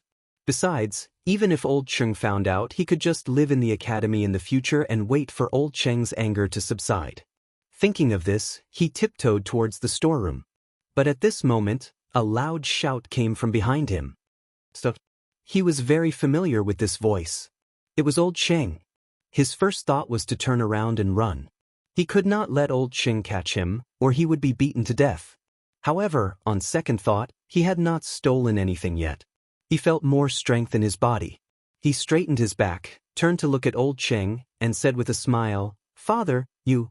Before he could finish his words, he felt a big slap coming towards him. Then, his vision turned black, and his face burned. He took 2 steps back before he could steady himself. He was stunned. Why did his father hit him? He had not stolen anything yet, had he? Chapter 1962. Could it be that his father saw something? Thinking of this, his legs went weak and he almost fell to the ground. "Father, I haven't. Don't give Lao Tzu excuses." Cheng Yaojin strode forward and grabbed Chengchumo's shoulder. He slapped him again and roared, "Lao Tzu thought you died outside? You still know to come back? Do you know how long Lao Tzu has been out looking for you? You heartless dog, Lao Tzu will beat you to death. After saying this, he slapped Cheng Chumo's face again. He scolded him as he slapped him. He felt that the anger that had been accumulating in his heart for a long time had finally exploded. In fact, he couldn't be blamed. Anyone would be angry if this happened to them.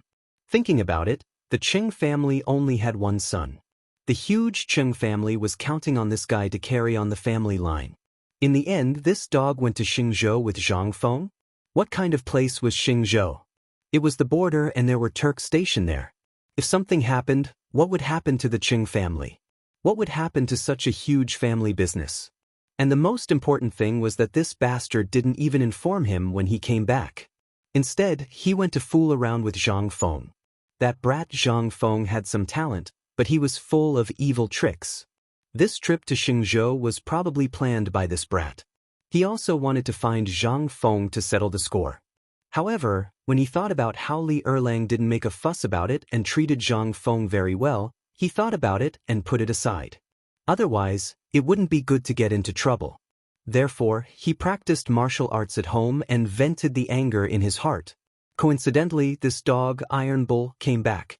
He was still worried about how to vent his anger. Since this kid came to meet him, he naturally couldn't avoid a violent beating. As for Cheng Chumo, he could only hold his head and bear it silently.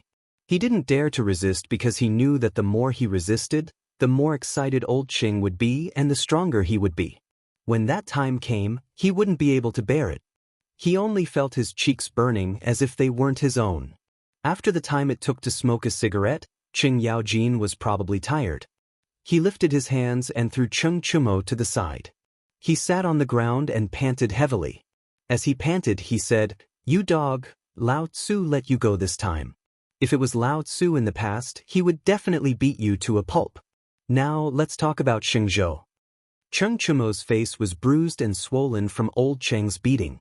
One side of his face was bigger than the other. It was bruised and red, and he was dizzy. He felt as if there was something on his head, and he couldn't hear old Cheng's words. He was panting like a dead dog. When Cheng Yaojin saw that his words were not effective, he raised his eyebrows and kicked him. He roared, "Did you King listen to what Lao Tzu said? Is there something wrong with your ears?" This kick made Cheng Chumo quiver. In an instant he felt a lot sober. He held his cheek and said vaguely, "Father, what did you say just now? Lao Tzu is asking you about Xingzhou? Why are you King pretending?" Cheng Yaojin glared at Cheng Chumo angrily. Cheng Chumo suddenly understood. It turned out that old Cheng didn't beat him because he wanted to steal something. He wanted to ask about Xingzhou. When he thought of Xingzhou, he felt as if his body had hardened. There was no other reason. It was because this incident in Xingzhou had made the Tang dynasty proud. This time, if his father wanted to ask about Xingzhou, he would brag about it. Maybe he would have a chance to talk about the materials later. Thinking of this, he wiped the saliva leaking from the corner of his mouth and tried to squeeze out a smile. However, this smile was uglier than crying, but he didn't realize it at all. He still said, "Father, this time in Xingzhou, we were really awe-inspiring. When I think of it, Feng Zi, Zhangsen, Chong, and Dugo, we were so scared in the sky. Get to the point." Cheng Yaojin frowned and was a little angry. He originally wanted to hear something he didn't know, but this guy didn't say anything to the point. Oh, Cheng Chumo nodded repeatedly. He saw that old Cheng's face was not very good, so he didn't dare to be arrogant. He said in a well-behaved manner, "The four of us set off from Chong and then went to Xingzhou. Just now, it was Feng Zi who suggested that we go to bomb the Turkic camp. The three of us naturally didn't agree, but Feng Zi forced us to go." "Wait?" Cheng Yaojin waved his hand and was a little confused. "Why didn't you agree to go?" He had been fighting all his life, and he hated those foreign races the most. Every year they came to the Tang dynasty to burn, kill, and loot. For this reason, he and Yu Qigong had jointly submitted a memorial to ask for troops to be sent to the Turkic kingdom. Unfortunately, they were rejected by Li Erlang because of the lack of provisions. Now that this guy had such a good opportunity to kill the Turkic kingdom, why didn't he agree? Was there shit in his brain? He was now very suspicious. Was this Iron Bull his son? Why didn't he have the ruthlessness he had in the past? No, he had to ask that woman of the Chui family later if she had a lover outside. Thinking of this, he narrowed his eyes and carefully looked at Cheng Chumo, as if he wanted to see something. Chapter 1963. Cheng Chumo was chilled by old Cheng's gaze, and he didn't dare to answer. Because he couldn't answer. If he said that he was afraid, then according to old Cheng's temper, he would probably be beaten up again. Cheng Yaojin's eyes were sharp, and he sensed something was wrong. He snorted coldly. Were you King scared at that time? He knew his son very well. Although he was usually more arrogant than anyone else, as if he had inherited the temperament of the Chung family, when it came to life and death, he would run faster than anyone else. Of course, he didn't object to his son saving his life. But this time was different. He wasn't in any danger, and he was even killing Turks. Even if he died, he would be fighting for the glory of the Chung clan. At worst, he would just have to work hard for a few more years to give birth to another child. But running away was wrong. This was a King disgrace to the Chung family and the Tang dynasty. Thinking of this, he raised his foot and kicked out, shouting, "What the CK are you afraid of? At worst, Lao Tzu will mourn for you after you die." After saying that, he felt that something was wrong, so he quickly changed his words. At worst, he'll be a hero again after 18 years. Cheng Chumo was so scared that he stepped back. His fear of old Cheng was deeply buried in his bones. If he was kicked again, he would probably be crippled. He quickly begged for mercy. "Father, don't hit me. I didn't run away. I went with Feng Zi and the others." Hearing this, Cheng Yaojin withdrew his foot. His expression softened a little, but he still pretended to be angry. "Go on. What happened after that?" Cheng Chumo nodded and wiped the cold sweat on his forehead. "I was scared just now, but when I thought about father's usual teachings, how could he let these Turks kill people on the land of the Tang dynasty? So, he and Feng Zi dropped explosives on the Turk camp, and it exploded into a sea of fire." Cheng Yaojin nodded in satisfaction. Especially when he heard his father's teachings, he felt like a spring breeze in his heart. It seemed like this dog, no, Iron Bull, had not forgotten Lao Tzu's teachings.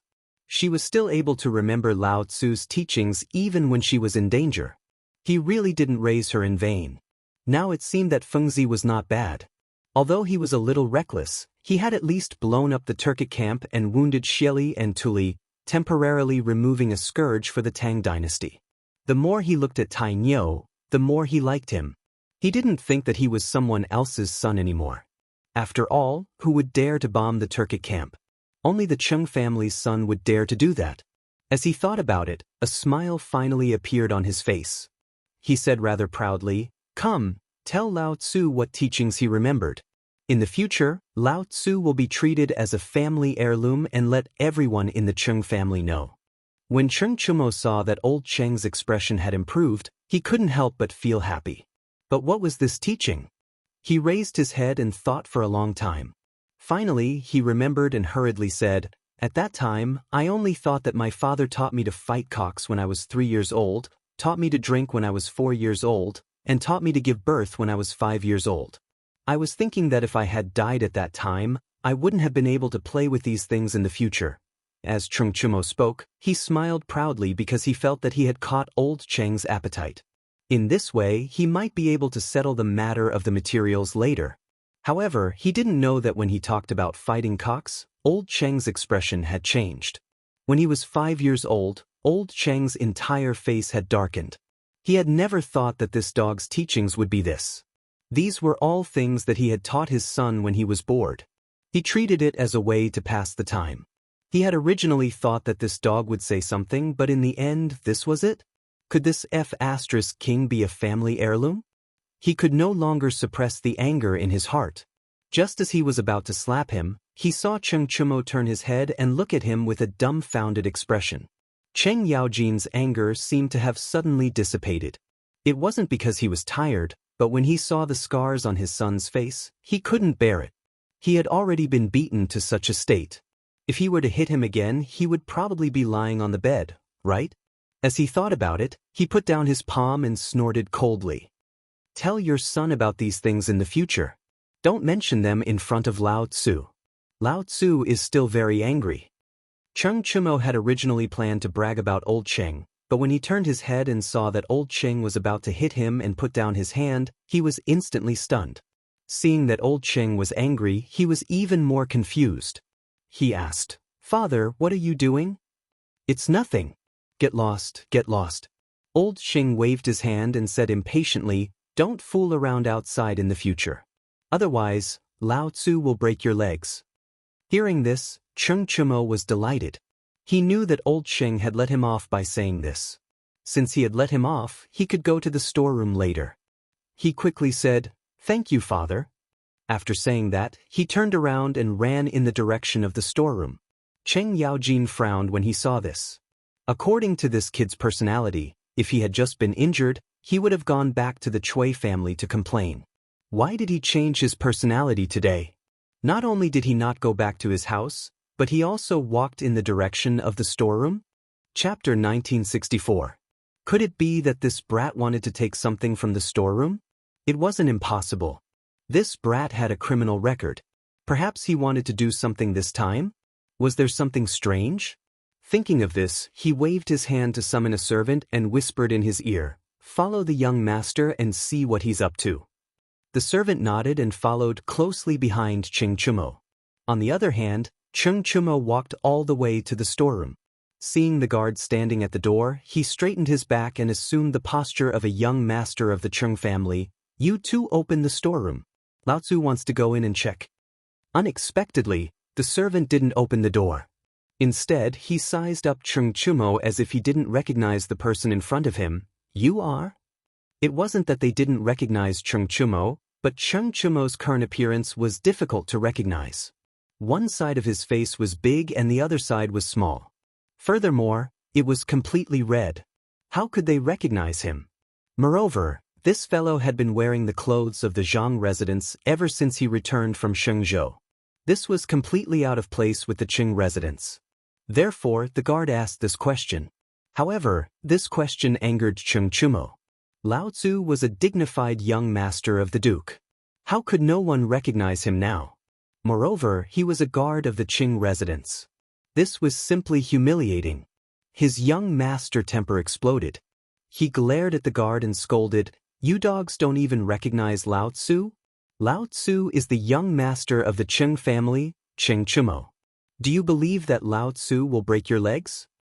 He was so angry that he stomped his feet. He thought to himself, "Old Qing hit Lao Tzu." Lao Tzu still didn't have a place to vent his anger. Now he's using you guys to vent his anger.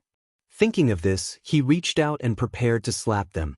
In the blink of an eye, the guard discovered something. This was the young master.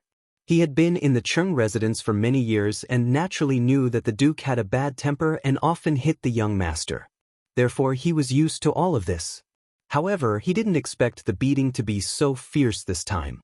Young master's entire face was swollen. No wonder he didn't recognize him just now. Now that young master was angry, he wanted to vent his anger. He sucked in a breath of cold air. His mind suddenly flashed with the notorious reputation of the young master. His legs couldn't help but go soft. He quickly knelt down. "Young master, please spare my life." This slave had eyes but failed to see. Cheng Chumo coldly snorted as his palm missed. It seemed that he had yet to vent his anger. He kicked the guard's shoulder and scolded, "Lao Tzu can't teach others a lesson, but can't he teach you a lesson? Open the storeroom door immediately." The guard staggered and quickly returned to his original position. His hands trembled slightly as he said, "Young master, the storehouse had always been managed by the madam, who was the young master's birth mother. This madam could be said to be the tyrant of the Qing mansion, or even the tyrant of Cheng. She had once said that no one should open the storehouse without permission. But now, the young master wanted to open the storehouse without permission. Wasn't that courting death? He didn't dare to provoke this. The young master might be fine if he barged in, but he might be beaten. Cheng Chumo naturally knew this, but he didn't dare to ask his mother for permission. That guy was more powerful than old Cheng. He might as well barge in. Anyway, his father wasn't angry. The Xingzhou incident had already been reported to the Qing mansion, so it should be fine. Even if there was trouble, it would be this guard. He clenched his fist and continued to threaten, "Now I'll give you two choices. The first is to be beaten to death by me. The second is to open the door. Choose one." The guard quivered and felt a chill run down his back. He knew the young master's notoriety. If he dared to claim second place in Chang, and no one dared to claim first place. Now that he said he wanted to beat him to death, it didn't seem like he was lying. But if he opened the door, how could he get past the madam? She was someone who was more troublesome than the young master. What should he do? Just as he was vexed, an idea came to his mind. If he fainted and the young master took the key, it shouldn't have anything to do with him, right? After thinking it over, this method was the safest and the best. After making up his mind, he took a bunch of keys from his waist and threw them on the ground. "I don't know anything." With that, he closed his eyes as if he was really in a coma. Cheng Chumo smiled. This guy was really clever. Did he really think he could pretend to be in a coma and everything would be fine? But he didn't expose him. He picked up the keys and looked around. Seeing that no one was around, he opened the door and walked in quickly. Cheng Chumo thought that no one saw all this, but he didn't expect that a pair of eyes in the distance saw everything clearly. This person was the servant sent by Qing Yaojin just now. Seeing that the young master didn't come out, he strode to Qing Yaojin. "Master!" The young master entered the storeroom. "What?" Qing Yaojin exclaimed and quickly asked, "What did this dog enter the storeroom for?" The storeroom had always been in charge of the tigress. This dog dared to enter without orders? Usually, even he didn't dare to go in. Wasn't he courting death by going in now? The servant shook his head. "I don't know." Chapter 1965. Qing Yaojin frowned. He had a vague feeling that something was wrong, so he strode toward the storeroom. As soon as he entered, he saw Cheng Chumo rummaging through the box. His expression changed and he scolded softly, "You dog, what are you doing?" He didn't dare to raise his voice now. If the tigress found out, then his son would be finished. Originally, he didn't want to get involved in this matter, but Tainyo had gone to Xingzhou and won glory for the Qing family. How could he bear to see him being trampled by the tigress? That was why he came over and planned to save Tainyo. When Cheng Chumo saw old Qing coming over, he was first shocked and then afraid. He was afraid that old Qing would attack him again. But now, it seemed that old Qing wasn't as angry as before. He instantly understood and went up to him with a smile. "Father, I'm looking for a few things. Just pretend that you didn't see it." Bullsh *T. Cheng Yaojin shook off Cheng Chumo's hand that was trying to beg for mercy. He glared at him. "Don't you King know that this storeroom belongs to that old mother?" When the servant behind him heard this, the corner of his mouth twitched. He also knew that the master was afraid of the madam and was dissatisfied, but he didn't expect him to say it so openly. However, this was the master's family matter, so he didn't dare to interfere. He could only tug at the master's sleeve. "Why the *CK are you talking about, Lao Tzu?" Cheng Yaojin turned around abruptly with a dissatisfied expression. However, he saw the servant give him a look. He seemed to realize something and turned to look at Cheng Chumo. He changed his words and said, "Don't you know that this storeroom is under your mother's control? Do you want to die? Hurry up and go out with Lao Tzu." "No, this thing is very important. I won't leave until I find it." Cheng Chumo refused flatly. He was not worried that old Qing would hit him now because he could see that old Qing had already calmed down. Moreover, he had actually heard the word tigress just now, but he chose to ignore it because he also knew old Qing's difficulties. He was bullied by his mother every day. Not only old Qing, but even he was the same. If old Qing did not agree now, then he would tell his mother that old Qing had called her a tigress. Cheng Yaojin didn't know what Cheng Chumo was thinking. He wanted to pull this dog out of the warehouse, but this guy didn't want to go out. He wanted to find something, and he looked like he wasn't afraid of a tigress. This aroused his curiosity, so he asked, "What are you looking for? Could it be more important than your life? What about your mother? Don't you know what your mother is like?" "Of course I know what my mother is like." Cheng Chumo's mouth revealed a trace of a malicious smile.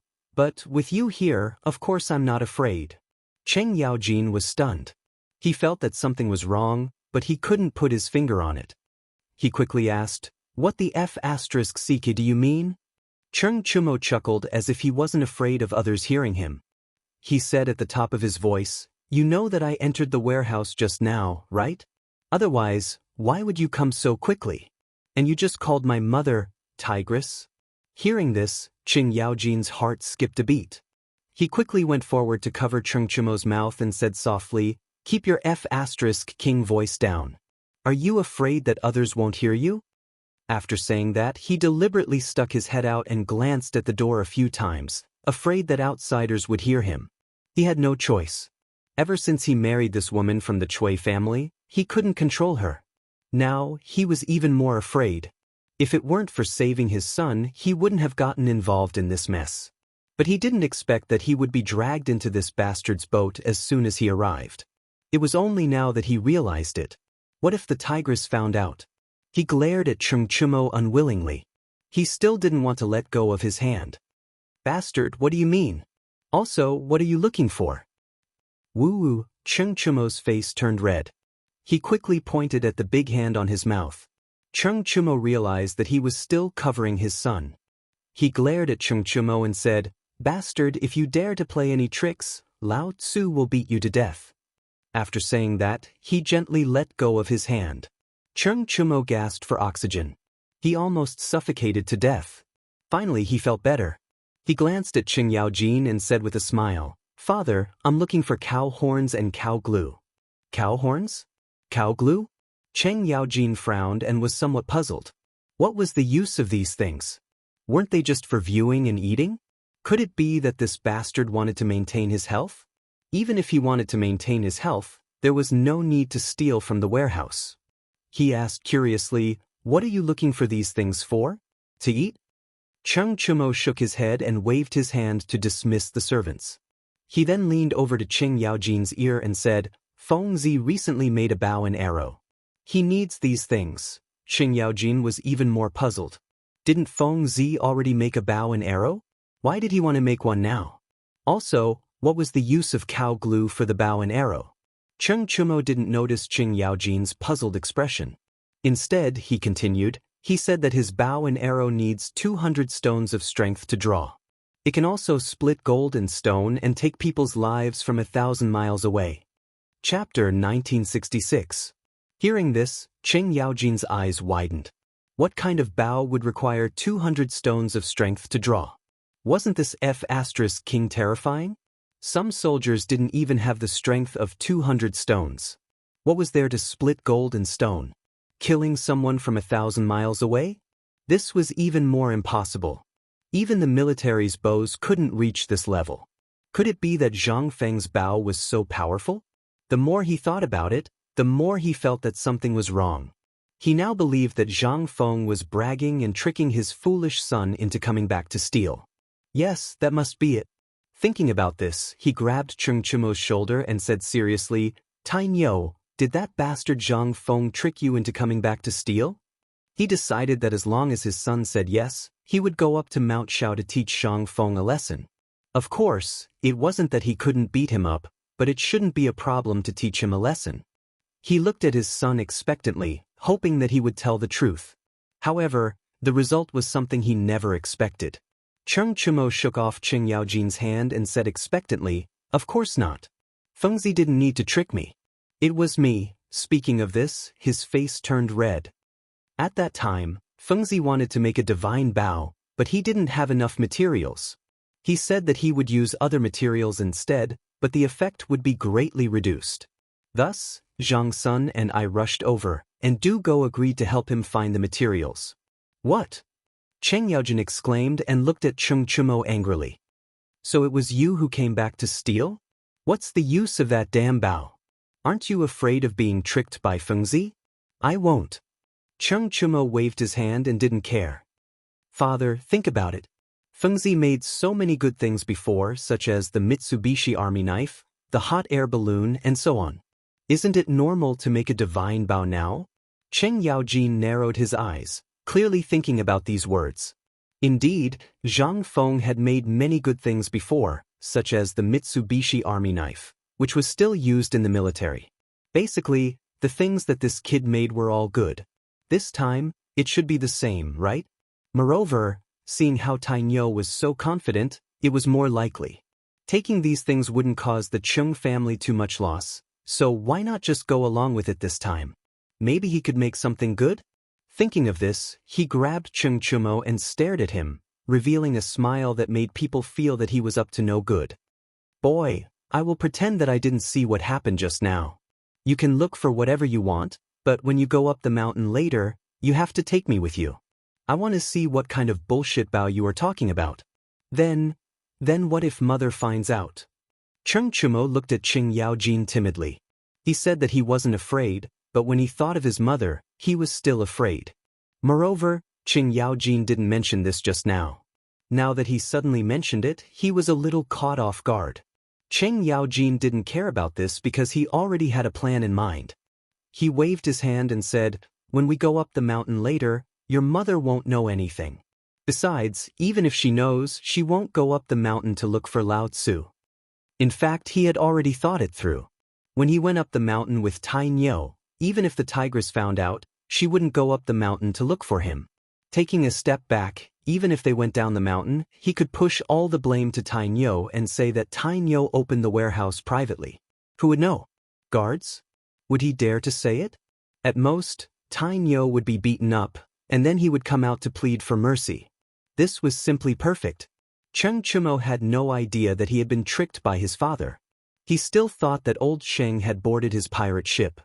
He smiled and said, "Father is right. Then let's start looking now?" No. Cheng Yaojin shook his head and pointed at Chung Chumo. "You're the one who's looking. I'll keep watch outside for you.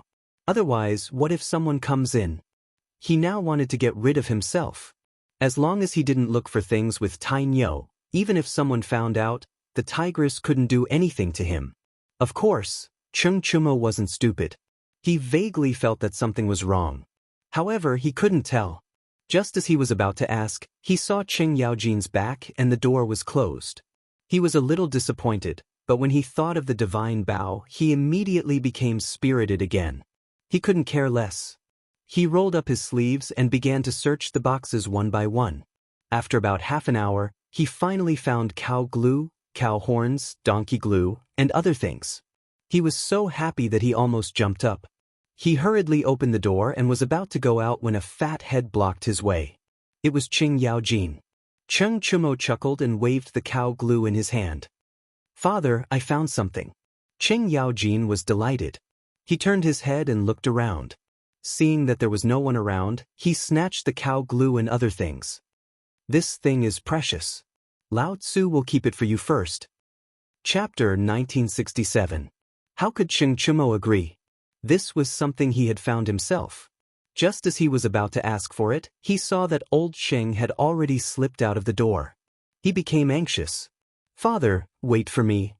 As he spoke, he had already started chasing after Qing Yaojin. As soon as he caught up, he hurriedly stretched out his hand and said, "Father, I found this." "How can you snatch it?" Who was Qing Yaojin? What had he not snatched before? How could he relent now? He put the beef glue and the other things in his arms and glanced at Qing Chumo. "We'll talk later. Let's go out first or your mother will catch us." His words were naturally to coax Qing Chumo. Now it was best to leave. When the time came, how could he return it to his silly son? However, Qing Chumo took it seriously. He thought that old Sheng was afraid of his mother, so he kept the beef tendons and the other things in his arms. Therefore, he believed it without a doubt. He followed old Sheng's footsteps and ran out of the door. The two of them were very fast and arrived at the gate of the manor in a moment. They didn't know if old Sheng had arranged it in advance, but there were already 2 good horses waiting here. The father and son mounted the high horses together and rushed to Shao Mountain. The moment they left, waves of women's curses came from the Qing residence. The voice was loud and clear, sharp but not lacking in spirit. However, every sentence was related to Qing Yaojin and the ancestors of the Qing family. On the other hand, the father and son did not stop cursing along the way. Chung Chumo asked for the beef glue and the other things back because he thought that he had brought them here. How could he give them to others, not even his own father? Besides, what if Feng Zi went back on his word? Cheng Yaojin, on the other hand, cursed Cheng Chumo for being unfilial. He still had to fight with Lao Tzu for this little thing. In any case, he had made up his mind not to give it to his silly son. It wasn't that he wanted to snatch it, but he wanted to see if Feng Zi's divine bow was as awesome as Cheng Chumo said. When the time came, he would decide whether to give it to him or not. Otherwise, what if he lost money? He wouldn't be able to explain it to the tigress when he returned. After sprinting all the way, the father and son finally arrived at the smithy. The temperature inside made Cheng Yaojin unbearably hot. He wanted to turn around and leave several times, but when he thought of the divine bow, he stopped. He opened his clothes and dried his belly. He kept wiping the sweat on his forehead with his clothes. While wiping, he looked at Zhang Feng and said, "Feng Zi, why is your damn place still so hot? When will the temperature drop?" Zhang Feng smiled and pointed at the furnace in front of him. The high temperature here is mainly due to these furnaces. However, there is nothing we can do about it. If the temperature drops, where will the weapons be refined? In the end, we still have to start another furnace, right? Cheng Yaojin curled his lips. He knew that Zhang Feng's words made sense, but he couldn't refute them. He could only change the topic. "Then tell me about that divine bow of yours. I heard from Iron Bull that your divine bow is very powerful and can cut through gold and stone. Because of that, this dog talked about it the whole way in front of Lao Tzu and even went home to steal something." Stealing? Zhang Feng was stunned. So Iron Bull went home to steal something? Lao Tzu didn't instruct him. Could it be that old Cheng thought that Lao Tzu instructed Iron Bull to do it? Thinking of this, he quickly looked at Cheng Chumo. The latter also felt his burning gaze. He blushed and gave Zhang Feng a look. He signaled that he had been caught. Zhang Feng instantly understood. So this dog was caught by old Cheng for stealing. No wonder old Cheng followed him. It seemed that old Cheng was suspicious of him.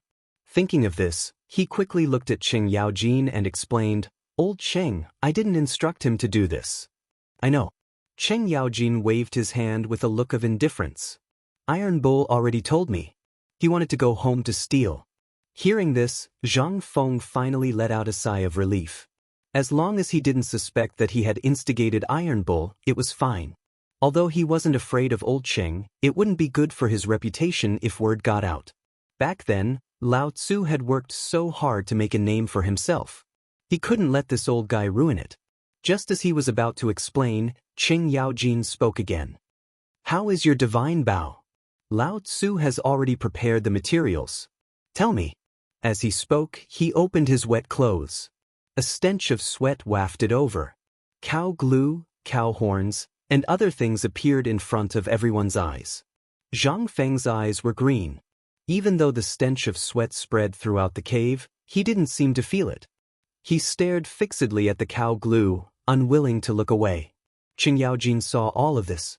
He chuckled and rolled up the cow glue again, as if he was deliberately whetting everyone's appetite. "How is it? Isn't this the best cow glue and cow horns?" Zhang Feng felt that he hadn't seen enough, but the cow glue had already disappeared in front of his eyes. He rolled his eyes at old Cheng and said unhappily, "Yes, it's good stuff." Cheng Yaojin raised his head so high that he could see the hair on his nose. It was only because he now had the capital that he said arrogantly, "Tell me about your divine bow." Chapter 1968. Zhang Feng smiled, thinking that old Cheng would admit defeat. He deliberately coughed twice and said with a smile, "My bow is called a composite bow. I told Iron Bull before that if the material is good, that is, if it is made of something like cow glue, it will have at least 200 stones of strength. If it is pulled, it will be able to pierce gold and break stone." He hadn't made it yet. What he said was just speculation, but it shouldn't be too far off. But in Cheng Yaojin's ears, it was a little different. Although he had heard Iron Bull mention it once before, now that he heard Zhang Feng say it, he couldn't help but feel a little excited. If this thing was real, then he had to make one in advance. Thinking of this, he looked at Zhang Feng and said with a smile, "Fengzi, when will you start making it?" Zhang Feng glanced at the entrance of the cave. "Aren't we waiting for Buggy and Big Pancake? They haven't brought their materials yet." Hearing the materials, Cheng Yaojin quickly spread the clothes in front of Zhang Feng and said hurriedly, What do you think of these materials? A smell of sweat came. Zhang Feng quickly covered his nose, but he felt that it was not good. In order to care about old Cheng's face, he had to put down his hand and carefully check the materials. He just looked at it from a distance and didn't see it clearly. Now he had to take a good look. The raw materials would directly affect the finished product, so he couldn't be careless. Even if he didn't need these things, there would be some satisfaction in making them. Moreover, they might be used in the army in the future. He twisted a ball of cow glue with his hand and looked at it carefully. It was yellow with white and white with red. At first glance, it was a high-quality cow glue, but it was covered with old Cheng's sweat. He put down the cow glue in disgust and tried to smile. This thing is good, but it's not complete. There are only cow horns, cow glue, and donkey glue. These 3 things, so we have to wait for Buggy and the others. These things aren't enough? Cheng Yaojin asked subconsciously. He didn't know how many materials he needed before. If he knew, he would have moved all the materials from the warehouse. Of course not. Zhang Feng rolled his eyes at Cheng Yaojin and said snappily, I told Tainyo very clearly that I want cow horn, cow tendon, deer glue, horse glue, fish glue, rhinoceros glue, and cow glue. A total of 7 materials. This time you brought 3 of them. How are you going to make them? When Cheng Yaojin heard this, he felt that something was wrong. In the beginning, Iron Bull didn't tell him so much. He only said that he wanted cow horns, cow glue, and the like. Why did so many things pop out now? He subconsciously looked at Cheng Chumo with a questioning look on his face. Cheng Chumo, on the other hand, was startled. He knew that this was his own fault and hurriedly said, Father, when I entered the warehouse, I only found these 3 things. There was nothing else. You can't blame me. Cheng Yaojin sighed. This Iron Bull was really AF * King Cow. If there was nothing, he wouldn't tell Lao Tzu. Lao Tzu went out to think of a solution. Now he had to wait for the 2 dogs from Zhang Sun and Du family. Once they arrived, the things that belonged to the Cheng family would be shared among the 3 families. How could he not be angry? Thinking of this, he wanted to go up and give this kid a big slap. But when he saw that Feng Zi was still beside him, he held back and gave this kid some face. So, he snorted and turned to Zhang Feng. He smiled and said, Feng Zi, let's not rush. Come, sit here and have some tea. Now that there was no other way, he could only try to please Feng Zi. As for whether it would be effective, he didn't know. Na Cheng thought that Zhang Feng didn't seem to fall for this. He just waved his hand and said, You don't have to do this. Wait for Buggy and the others to do it. Hearing these words, Cheng Yaojin felt a chill in his heart, and his excitement instantly disappeared. However, he couldn't complain to Feng Zi, so he could only sit at the side and wait for the Zhang Sun family's dog. Cheng Chumo, seeing that old Cheng and Feng Zi didn't say anything, could only find a seat casually, always on guard against old Cheng smacking.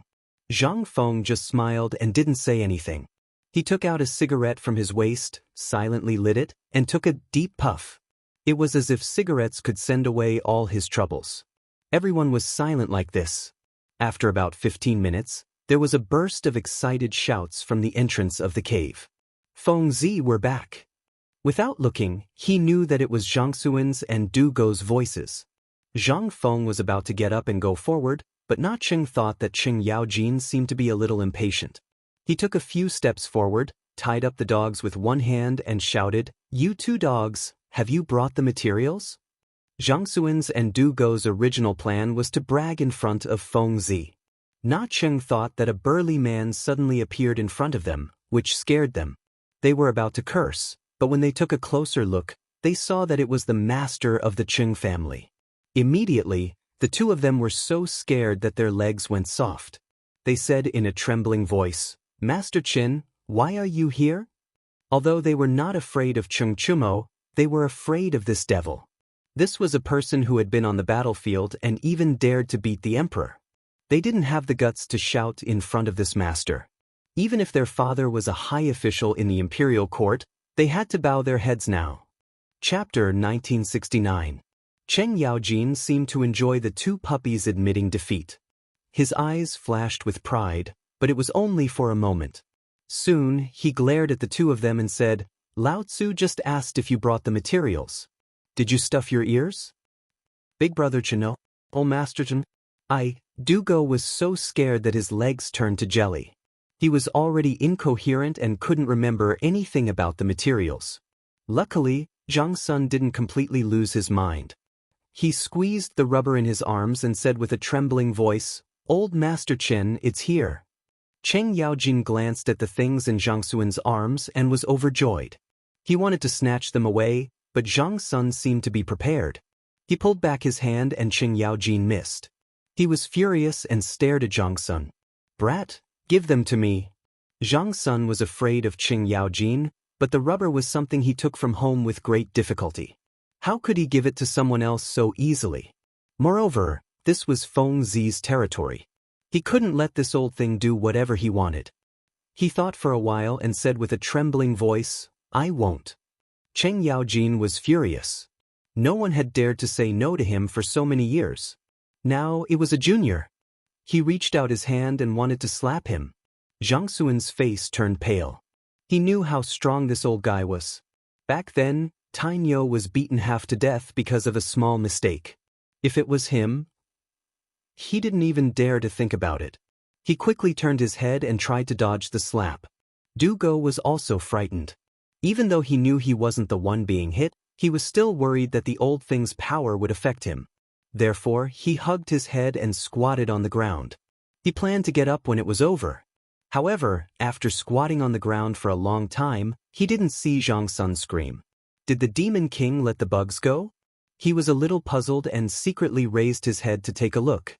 Zhang Feng strode forward and grabbed Cheng Yaojin's right hand that was about to fall. Cheng Yaojin was a little annoyed. Who the hell dared to disturb Lao Tzu? He turned his head and saw that it was Zhang Feng. He immediately put on a smile and said, "Feng Zi, why are you here?" Zhang Feng saw that Cheng Yaojin didn't intend to make a move, so he let go of his hand and tried to persuade him. "Old Cheng, can you change your temper? Don't beat people up for no reason. Look at how badly Tang Yo was beaten up by you. Now you want to beat others up?" Then, without waiting for Cheng Yaojin's reaction, he looked at Zhang Sun Chong and Du Go and asked, "Have you brought your things?" Zhang Sun Chong and Du Go were quite frightened by Cheng Yaojin, so they could only nod their heads. Zhang Feng glanced at the materials in their arms and didn't ask any questions. He directly took them and walked towards the furnace. As he walked, he said to everyone, "Come here, I need everyone's help."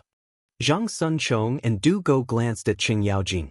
Seeing that the other party was still a little angry, they strode behind Zhang Feng.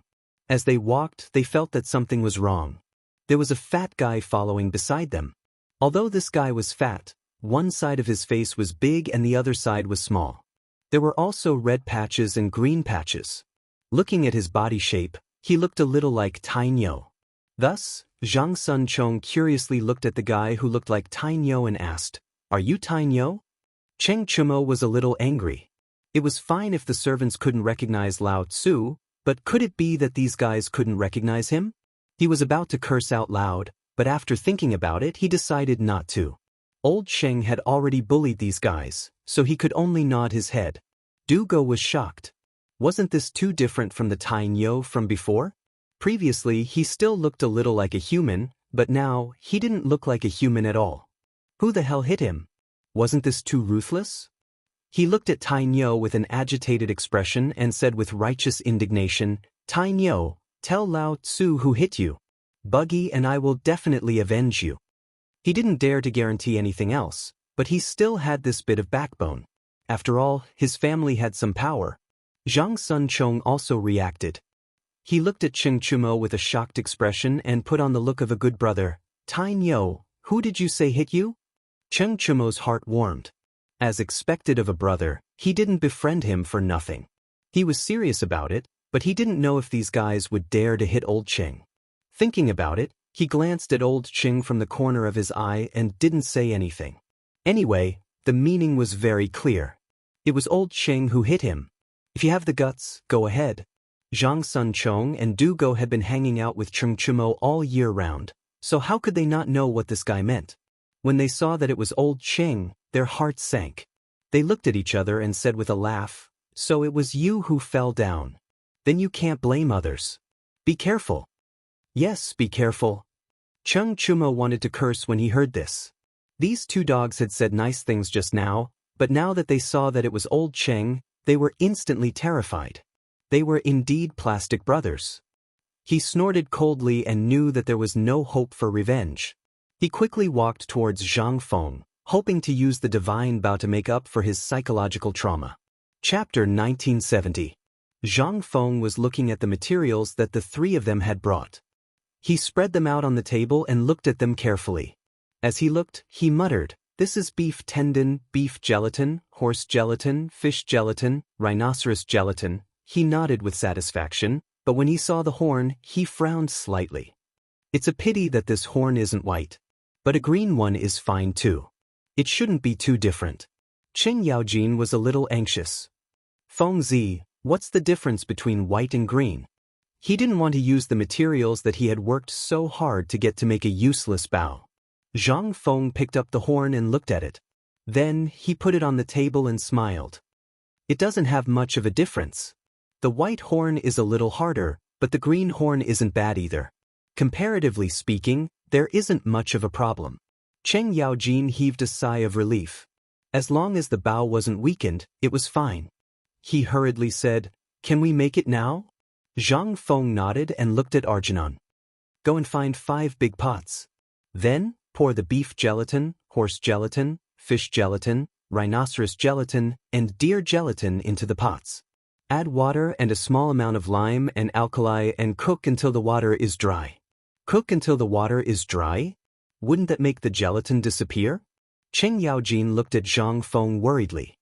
"Feng Zi, it wasn't easy to find these things. You can't waste them."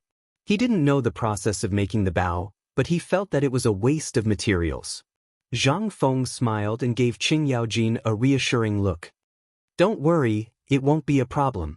Then he looked at Arjunan and said, "Do as I said." Arjunan nodded. He didn't have any doubts. After all, whatever the dean said was right. Even if he ate the beef gelatin, he still felt that it was right. So, he handed the beef gelatin and other materials to his subordinates and gave them some instructions. Then, he looked at Zhang Feng and said, "Dean, I've already given the instructions. How's the Toba Mu I asked you to send?" Zhang Feng thought of Tua Mu and asked. Arcanon pointed outside the cave and said, "Dean, the wood is already outside the cave. We are waiting for your order." Zhang Feng glanced at the crowd and walked towards the door. "Let's go out and take a look." Everyone followed closely behind. They didn't know the production process of the bow, but if they watched today, they might be able to learn something that could be useful in the future. Especially Cheng Yaojin, he had the mentality of secretly learning from the beginning. If he learned the production process, he might be able to make one for his subordinates. The group of people came to the outside of the cave, only to see hundreds of logs neatly arranged here. All of them were tuo wood. Zhang Feng glanced at them and showed a trace of satisfaction. Then he looked at Arcanon and said, "Go find a few people with saws and cut the wood into 3 types. The first type is 180 centimeters long and 8 centimeters wide. The second type is 150 centimeters long and 5 centimeters wide. The third type is 130 centimeters long and 3 centimeters wide." Zhang Feng kept telling Arcanon, but he didn't notice that Cheng Yaojin's eyes flashed with a trace of slyness. Although he didn't know the production process of the bow, he knew that the wood was the main material of the bow. This was common knowledge. And now, what Feng Zi was talking about was the production process, the most important one. If he learned all of it, he might be able to make a bow in the future. Originally, he came with the mentality of secretly learning from Feng Zi. Now that Feng Zi didn't hide anything, it was easier to talk to him. Thinking about it, Cheng Yaojin said to Zhang Feng, "Feng Zi, do you want me to go and help?" Zhang Feng looked at Cheng Yaojin in disbelief. He knew that this guy usually liked to be sneaky and lazy. Why did he take the initiative to help today? Could it be that he found his conscience? Or did he have other ideas? Cheng Chumo also looked at Cheng Yaojin in disbelief. Others didn't understand old Cheng, but how could he not? Usually he was too lazy to move at home. Why did he want to go and help today? He looked at Cheng Yaojin in confusion and was about to ask, but at this time, Zhang Feng spoke. He looked at Cheng Yaojin curiously and asked, "Old Cheng, what's wrong with you today? Have you changed?" Cheng Yaojin chuckled and rubbed the back of his head. He purposely put on a naive look so that Zhang Feng wouldn't be able to tell what he was thinking. "That's not it. It's just that this old man often doesn't exercise at home, so my bones are a little loose. Seeing you guys exercise now, my hands are itchy." "Oh." Zhang Feng looked at Cheng Yaojin suspiciously. He still didn't believe it, but since he had already said so, it wasn't good to refuse. Besides, one more person meant one more strength, and they could make it sooner. So he nodded. "That's fine. Go and help them." Cheng Yaojin nodded, but he didn't immediately go to find the workers. Instead, he turned to Cheng Chumo and frowned. "Kid, let's go and saw wood with Lao Tzu." Chapter 1971. Two people working together was always better than one. If he didn't remember the process, at least he still had this silly son of his. Unfortunately, Cheng Chumo didn't seem to understand what he meant. With a face full of reluctance, he said, "Dad, if you want to saw the wood, you can go. Why do you have to drag me along? Look at my injuries, why, cut the F** king crap." Cheng Yaojin grabbed Cheng Chumo and didn't wait for him to finish speaking. Like an eagle grabbing a chick, he grabbed a saw and handed it to Cheng Chumo. "Quickly saw for Lao Tzu." Cheng Chumo felt a little wronged. He felt that he had offended Tai Sui today. Why did he have to be involved in everything? He also had to be threatened by old Cheng. Most importantly, he didn't dare to resist. He could only pick up the saw and start sawing like the worker next to him. Seeing this, Cheng Yaojin laughed in satisfaction. He picked up a saw and patted the worker next to him. "Hey brother, how do you use this thing?" The worker looked at Cheng Yaojin as if he was looking at an idiot. He thought to himself, "Since you don't know, why are you still pretending?" He snorted, turned around, and ignored him. After being ignored, Cheng Yaojin had an awkward expression. He could only watch others sawing while he sawed. Zhang Feng, who was at the side, saw all of this. Just now, he was wondering why old Cheng had suddenly changed. Now he understood that this old guy was planning to secretly learn a little and then go back to make it. He had a good plan, but could he learn it? Jiang Xuan's eyes were sharp, so he naturally saw it. He leaned over to Du Go's ear and whispered, "Debing, look, Tainyo and Lao Tzu are going to help. Why don't we go too?" Du Go was a little confused. With a face full of reluctance, he said, "They can go, but why do we have to go too?" "Idiot." Zhang Sun flicked Du Go's head and said with some anger, "Didn't you see how cunning old Cheng is? He's obviously trying to steal it. Let's steal it too. We'll definitely benefit from it." Secretly learning? Du Go suddenly understood. No wonder old Cheng looked so strange just now. In the end, it turned out that this old fellow was going to steal it. He finally understood and hurriedly said, "What you said makes sense. Then let's go over?" Zhang Sun nodded his head and looked at Zhang Feng. He put on a smile and said, "Feng Zi, can we also go and help? You guys are going too?" Zhang Feng said subconsciously. He originally thought that old Cheng was the only one who had this idea. It seemed that this bug also had some evil ideas in its heart. It also wanted to secretly learn. However, even if they wanted to secretly learn, they wouldn't be able to learn anything now. One more person would mean more work. After thinking for a while, he said, "That's fine too. Let's go." Hearing this, Zhang Sun was so happy that he almost jumped up. It seemed that this fellow Feng Zi still didn't know anything. It was a good opportunity for him to steal some techniques. With this thought, he quickly walked over to Cheng Chumo. Du Go naturally didn't want to fall behind. They had clearly agreed on this just now. How could he give up? Thus, the two of them and Cheng Chumo started to play together again. Cheng Chumo was naturally happy that Zhang Sun had brought these two people here. Just now, he had been forcefully recruited by his father to be a coolie. He had originally been depressed, but now there were two silly boys to accompany him. What a good thing this was. Thinking of this, the saw in his hand began to grind violently. However, this Tuo Mu seemed to be deliberately going against him.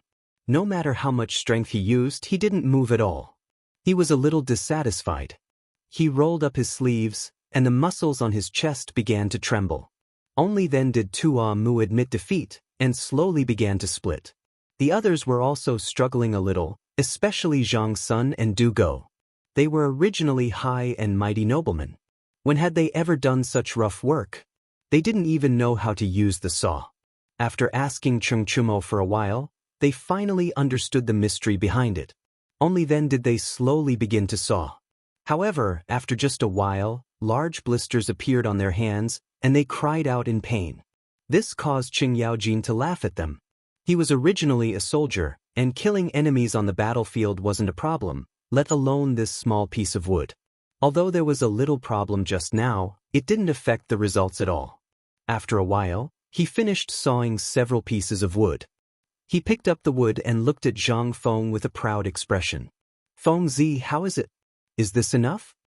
Zhang Feng had just lit up a cigarette and was about to take a few puffs to relieve his nerves when his gaze was attracted by this guy. He thought to himself, isn't it just sawing a few pieces of wood? What's there to show off? As he thought this, he still smiled. Not bad, not bad. Keep up the good work. As the saying goes, if you want a good ox to plow the land, you need to encourage it. Old Qing was obviously such a person. If you didn't say a few nice words, he might just quit after hearing it. Of course, this was only under normal circumstances. Now, if he wanted to secretly learn from him, he would still work hard, but there was no lack of encouragement. Chapter 1972. As expected, Qing Yaojin was very pleased when he heard this. He glanced at the crowd and acted like a leader. He ordered arrogantly, "How is everyone sawing? Put away the wooden sticks in your hands and let Feng Zi see if they can be used. Otherwise, his mother will wither later." It had to be said that old Cheng had some leadership skills. He knew to show some to Zhang Feng first. Everyone glanced at Qing Yaojin with disdain and picked up the wooden sticks in front of them. It wasn't that they were afraid of Qing Yaojin. They were all workers in the workshop and didn't know who this person in front of them was. Why would they be afraid?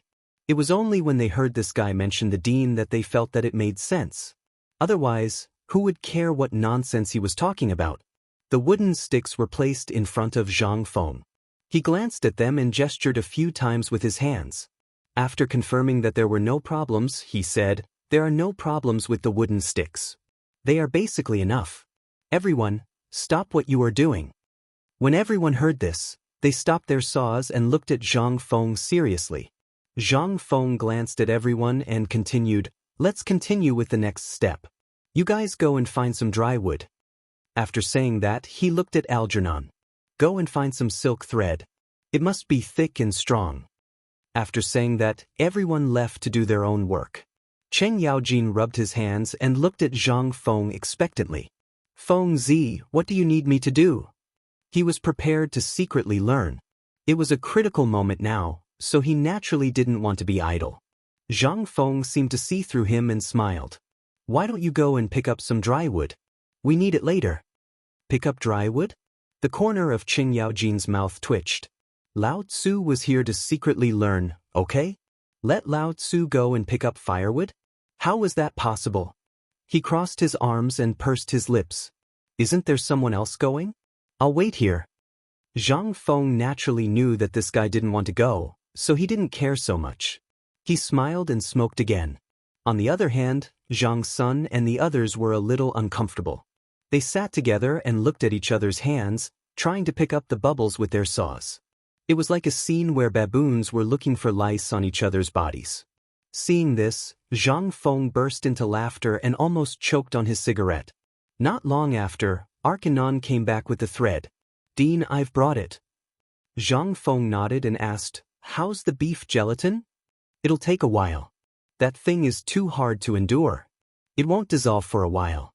Algernon was a little embarrassed. He thought that the workers were not working hard enough. "I'm fine." Zhang Feng waved his hand and took a puff of his cigarette. He didn't mind. "Let it simmer.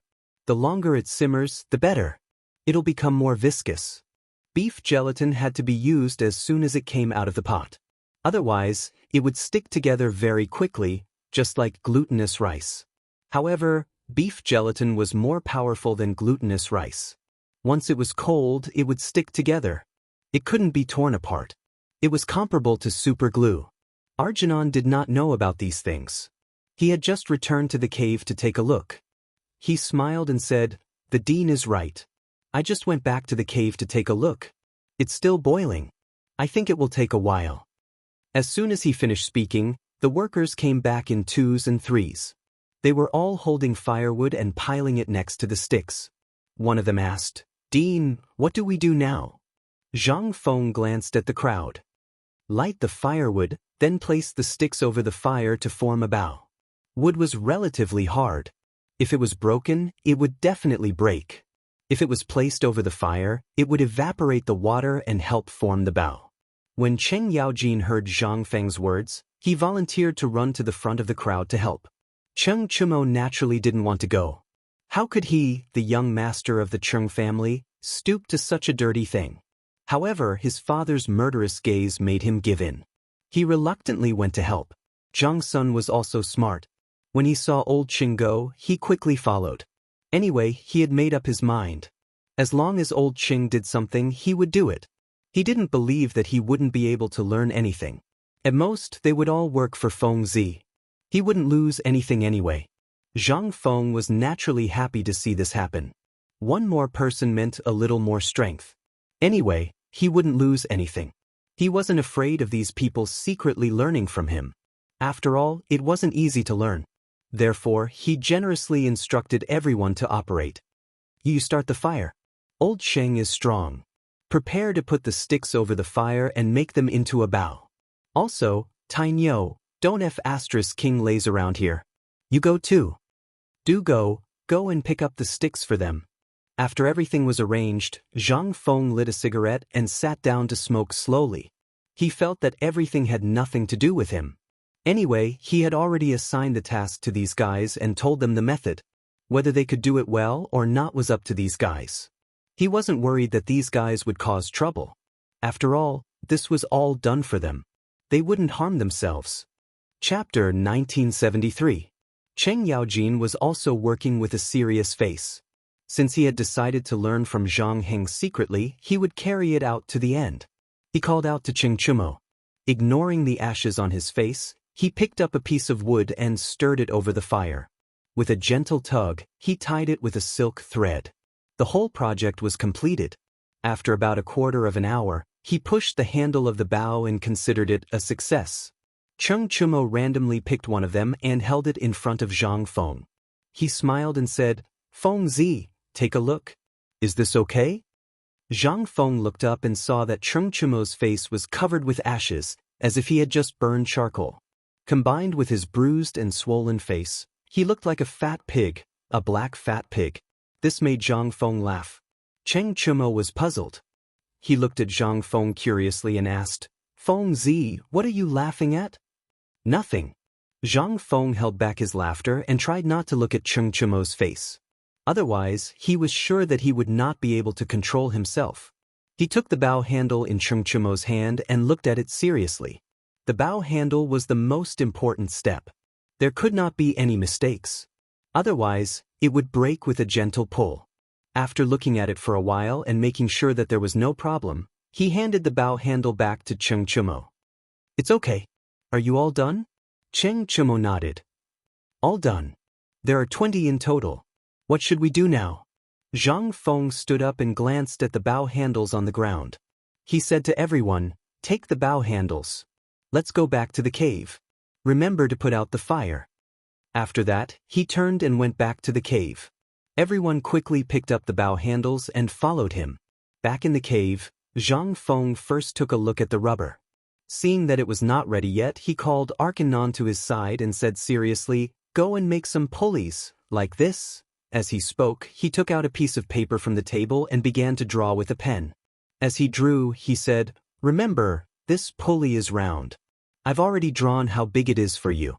As for the materials, I'll use steel and rubber. There are 2 types of materials in total. Go and make some with these 2 materials first." Alkinen was a little confused. This was the first time he had seen such a novel thing, and it was even on paper. Logically speaking, he was quite knowledgeable, but after looking at it for a long time, he still couldn't figure out what it was or what it could be used for. However, according to the dean's logic, it should be used on bows and arrows. But how was this thing supposed to be used? It had nothing to do with bows and arrows. He was puzzled and asked subconsciously, Dean, is this useful for?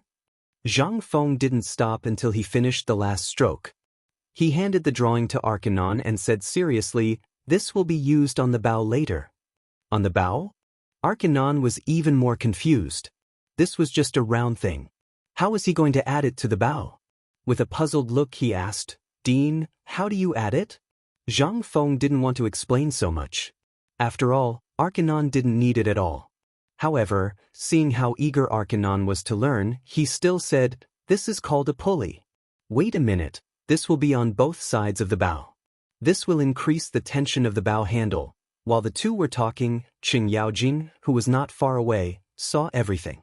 He strode forward and put his hand on Zhang Feng's shoulder. He smiled and said, Fengzi, what are you talking about? Zhang Feng took half a step back with a look of disdain. This guy's sweat stink was too strong. It was better to stay away from him, or he would be smoked into bacon.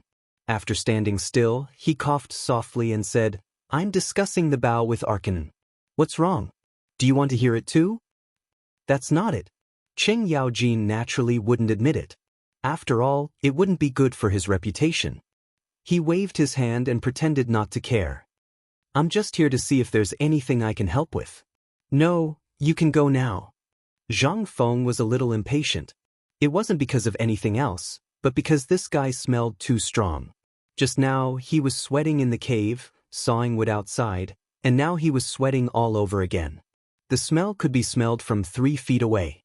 However, Qing Yaojin didn't think so. He was like a piece of dog skin plaster. He pretended not to hear Zhang Feng and still stood beside him. Zhang Feng saw that it didn't work, but there was no other way. He knew that this guy was here for the blueprint. He could only continue to talk to Arcanon about the pulley. When Qing Yaojin heard this, his ears instantly perked up.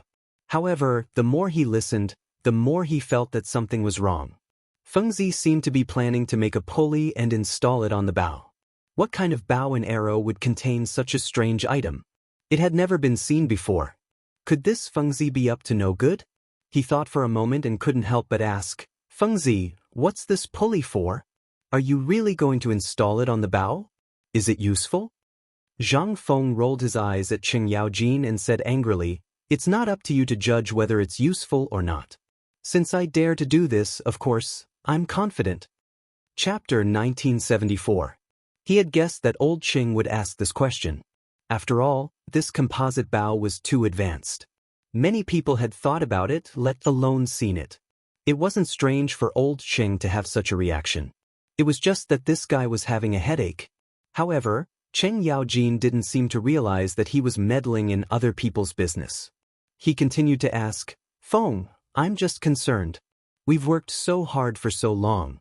Naturally, we have to understand the process. Understand the process? Zhang Feng sneered in his heart. This old guy was really good at pretending. He obviously wanted to secretly learn it, but he still made it sound so dignified. If it weren't for the fact that there were so many people around, he really wanted to piss this guy awake.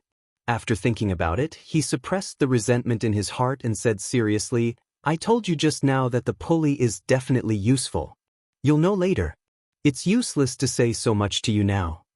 After saying that, he looked at Arcanon and said seriously, Go and make it now. I'll use it later. Arcanon nodded and looked deeply at Qing Yaojin before leaving. Qing Yaojin was a little anxious. He had come here to look at the blueprint. Now that the blueprint had been taken away by Alkinen, how could he still look at it? Just as he was about to chase after Alkinen, he was pulled back by Zhang Feng. He said impatiently, Feng, why are you pulling me?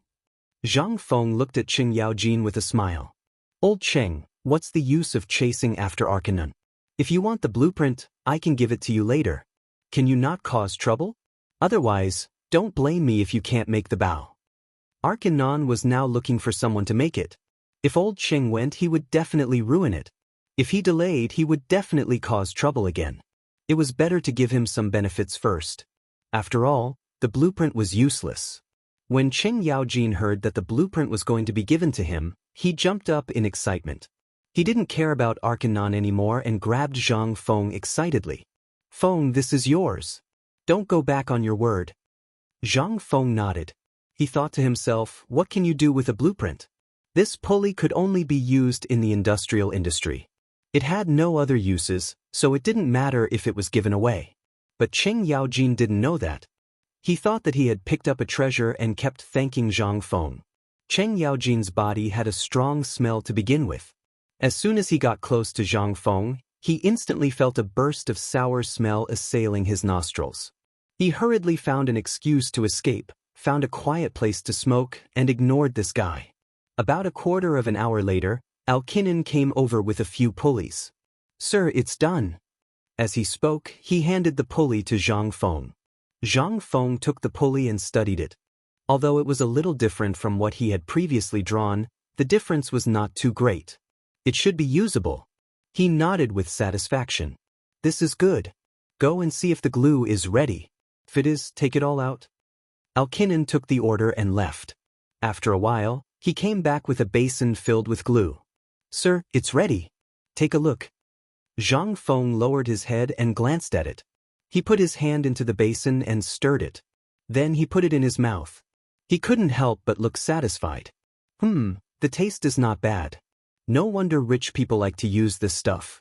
Thinking about it, he said to Alkinen, this stuff is not bad. Get ready. Bring the bow handles, the beef tendons, and everything else. As soon as he finished speaking, Cheng Yaojin jumped high and said arrogantly, I'll go get the things. As he spoke, he had already picked up a pile of bow handles and placed them in front of Zhang Feng. Alkinen also went to prepare the beef tendons and other things. Not long after, everyone was gathered and everything was ready. Zhang Feng glanced at everyone and said seriously, Old Cheng, take the bow handle. When I tell you to loosen the thread, loosen it. Alkinen, apply the beef tendons. Everyone nodded with a serious expression. They knew that this was the most important time and didn't dare to be negligent, especially Cheng Yaojin. He had originally planned to learn, but now he was even more focused. His eyes were wide open, as if he was ready to spend half his life on this. Zhang Feng checked again to make sure there were no problems. Then he said, Old Cheng, loosen the thread on the bow handle. Cheng Yaojin nodded and tried to loosen the thread. However, it seemed like the thread was against him. He couldn't loosen it no matter how hard he tried. He was a little anxious and used all his strength to pull it off. Luckily, the bow handle wasn't damaged. However, Zhang Feng still rolled his eyes at him. Can't you use less strength? If you're strong enough, you can go pick up dung.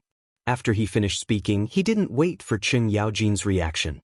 He looked at Alkinen and said, Cut the two ends of the bow handle into 2 slits. It must be big enough for the pulley to fit in. Alkinen finally understood what the dean meant. However, he only knew one part of it and didn't know the other part. It wasn't good to ask now, so he took out a tool and cut the 2 ends of the bow handle. Chapter 1975. The others were confused as well, but they knew it was not the time to ask questions. They kept their mouths shut and focused on the bow in Alkinen's hands, trying to figure out the secret behind it. The wood was very hard, and it took Alkinen a lot of effort to separate the 2 ends. He raised the bow with a serious face and said to Zhang Feng, Director, is this okay? Zhang Feng looked at it carefully and confirmed that there was no problem. He said, No problem. Now put the pulley in. Put the steel pulley in. Remember, put the pulley on both ends. Alkinen nodded and tried hard to separate the 2 ends, but there was no room for the pulley. He had no choice but to ask Cheng Chumo for help. Brother Iron Bull, please help me. Cheng Chumo was happy to help. He picked up the pulley and put it in. However, the hole Alkinen had made was too narrow. He had to use all his strength to put it in. Seeing that all the work was done, Zhang Feng continued, Now put the beef tendon on both ends of the bow handle. It must be long. First, wrap it around the pulley, then around the teeth of the pulley, and finally around the bowstring. The last loop is also the most important one, which is the last bowstring. Therefore, they must complement each other and must not be interrupted midway. Hearing this, everyone couldn't help but be secretly speechless. Beef tendon on the pulley? 3 loops? The bowstring is the last loop? That's too much pressure, isn't it? No wonder it was said that the bow needed 200 stones of strength to draw. That's the logic. Cheng Yaojin was an experienced soldier, but this was the first time he had seen a bow like this. The bows in the barracks all had one string. None of them had 3 strings like Feng Zi's. Although 2 of them were useless, the power of a real bowstring was still very strong. He was just guessing. However, based on his experience in the army, the power of the bow must be very strong. The 3 strings alone were not something an ordinary person could draw. But wasn't it too exhausting? Could it be used? He was confused. Feng Zi, he asked, isn't the 3 strings a bit too much? Normally, it can't be used. He was worried that Iron Bull wouldn't be able to use the bow when the time came. Furthermore, he was preparing to make some for the soldiers. How could he use them when the pressure was so great? Unexpectedly, Zhang Feng said, "Old Cheng, you are so strong. What are you worried about?" Cheng Yaojin smiled awkwardly. He couldn't possibly say that he wanted to steal their skills, so he had to find an excuse. "I'm just worried that Iron Bull and Bug won't be able to use it." Before Zhang Feng could reply, Cheng Chumo jumped out. He seemed to be unable to accept old Cheng's mockery and looked unconvinced. "Who said I can't use it? I can use it." Although he didn't know what his father was planning, he could tell from his father's words that he didn't want to give it to him. How could he agree to that? Slap! Cheng Yaojin slapped Cheng Chumo on the head and said resentfully, "F***ck off. What do you know? Lao Tzu and Feng Zi are talking. Is there any place for you to interrupt?" As he spoke, he slapped Cheng Chumo on the head again. Cheng Chumo was probably scared by the slap. He kept retreating and didn't dare to interrupt. Everyone looked at him sympathetically and mourned for him for 3 seconds. They hoped that there wasn't such a father in heaven.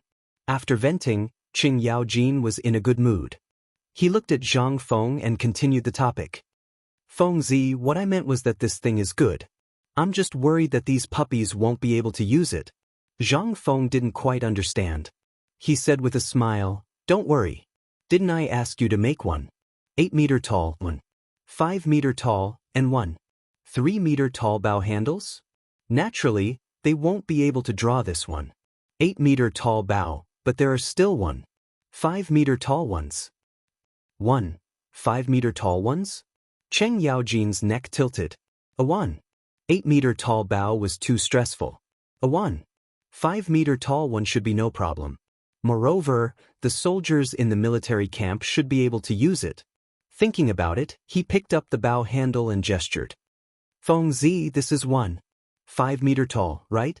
Zhang Feng nodded. "That's right. This is 1. 5-meter tall. Iron Bull and the others can use it." Cheng Yaojin was delighted and quickly said, "Then hurry up and make it." Zhang Feng rolled his eyes at Cheng Yaojin and said, "Then what are you waiting for? Put the bowstring on both ends of the bow handle." Cheng Yaojin said, "Oh." He didn't care about Zhang Feng's dissatisfied expression. He turned to Cheng Chumo and the others and snorted. "Iron Bull, come and pull the tendons. Worm and Bing, come and help. You 3 want to eat ready-made puppies. Don't be idle." Cheng Chumo had already been traumatized by Cheng Yaojin's words, and this snort made him shiver. He didn't dare to disobey his father's orders, so he could only obediently go to help. Zhang Sun, Chong, and Du Go didn't plan to help because they knew their own strength. The bowstring was so strong. How could they pull it? Chapter 1976. Wasn't this courting death? However, they were also afraid of old Cheng's abuse of power, so they could only reluctantly step forward to help. Cheng Yaojin's face was full of joy. As he pulled the 2 ends of the bow, he instructed the 3 guys, Come, Tainyo, set the bowstring. Buggy, pull this side. Debing, don't just stand there. Pull this side. Make sure it's tight." Although he had never made a bow before, even if he hadn't eaten pork before, hadn't he seen pigs run? He still had a little bit of common sense. He still knew that the bowstring had to be pulled tight.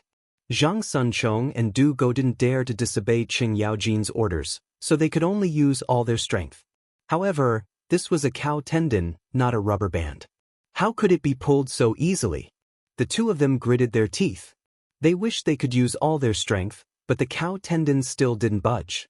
Alkinans saw that the situation wasn't right and hurriedly went forward to help. Only then did the two of them feel better. However, the cow tendon was still a little loose and didn't meet the requirements of the bowstring. Zhang Feng was anxious as he watched from the side. He also hurriedly helped. He even called out to Cheng Chumo, "Tai Nyo, are you King standing there waiting for death? Come up and help." Tai Nyo had pulled the cow tendon and was just standing there playing with it. He didn't know how to come up and help. This made him want to go up and give him a kick. If it weren't for this critical moment, he might have already gone up to fight. Cheng Chumo was also quite intelligent. When he heard Feng Zi's call and saw that everyone was sweating, he hurriedly came up to help. There was strength in numbers. The cow tendon seemed to be afraid of everyone's strength. It slowly began to submit and tighten. Zhang Feng looked at the cow tendon that was getting thinner and thinner. He suddenly shouted, "Everyone stop. Old Cheng will immediately buckle the cow tendon." Hearing this, everyone immediately stopped, but they didn't let go. Cheng Yaojin grabbed one end and tied it to one end. His speed was so fast that it made people speechless. Soon, he grabbed the other end and tied it up. Only then did he let out a long breath. As soon as Cheng Yaojin put down the bow, Cheng Chumo couldn't wait to pick it up. His mouth kept exclaiming. It seemed that he wanted to test the bowstring. Zhang Feng was about to stop him, but Cheng Chumo's right hand was already on the bowstring. He was about to pull it, but unexpectedly, the bowstring was abnormally tight. No matter how hard he tried, the bowstring didn't move at all. Zhang Feng could only persuade him, "Tai Nyo, put it down first. You can't pull it apart now, no." Cheng Chumo flatly refused. He looked at Zhang Feng a little unconvinced. "You're looking down on me. I want to pull it apart today." He had been looking forward to it for a long time. Now that the bow had a prototype, of course, he wanted to be the first to try it. In the end, this Feng Zi looked down on him and said that he couldn't pull it apart? Was he laughing at him? He couldn't let this guy look down on him. Thinking about this, he gritted his teeth and used all his strength. This time, it was the same as before. The bowstring still didn't move at all. He was a little suspicious. He was also quite strong. Why couldn't he pull it apart at all? Was Feng Zi's bowstring really that awesome? Just as he was thinking, he suddenly felt a sharp pain in his head. He quickly turned around. He saw his father looking at him angrily. He was a little scared and said submissively, "Dad." Before he finished speaking, another slap came. Cheng Yaojin's eyes widened. His hand was in the air. "If you can't pull it apart, then don't embarrass Lao Tzu here. Give it to me." As he spoke, Cheng Yaojin grabbed the bow and made a gesture to pull it. Zhang Feng's expression changed. The bow hadn't taken shape yet. It was fine to let Tai Nyo pull it, but if Old Chen also tried, it would definitely break. Thus, he hurriedly pulled Cheng Yaojin and shouted, "Old Chen, you can't try. The bow hasn't taken shape yet. It will break." "It's going to break?" Cheng Yaojin quivered. He was a little scared. But after thinking about it, he felt that something was wrong. Tai Nyo was pulling it, so why would it break when he pulled it? Just now, when Tai Nyo pulled it, he didn't say anything. Why was he so talkative when he wanted to pull it? Was there something strange about it? He frowned and asked with a little dissatisfaction, "Feng Zi, don't tell me you have a problem with me? Just now, when Tai Nyo pulled it, you didn't break it. Why did you open your mouth when I wanted to pull it?" Zhang Feng was a little helpless. He clearly wanted to open his mouth, but before he could, Tai Nyo had already pulled it. Why did he blame it on him? He said helplessly, "When Tai Nyo pulled it, I already opened my mouth to stop him. It was this guy who didn't listen to me. What can I do?" Cheng Yaojin's eyes turned and recalled the situation just now. Did Feng Zi open his mouth? It seemed like he did, right? But this wasn't important anymore. Why did this guy want to stop him? Thinking about it, he asked, "Even if you opened your mouth, why did you stop me? If Tai Nyo can try, why can't Lao Tzu try?" Zhang Feng was a little speechless. "Is Tai Nyo as strong as you? What's more, the bow and arrow have only just been made. With your strength, won't you be crippled?"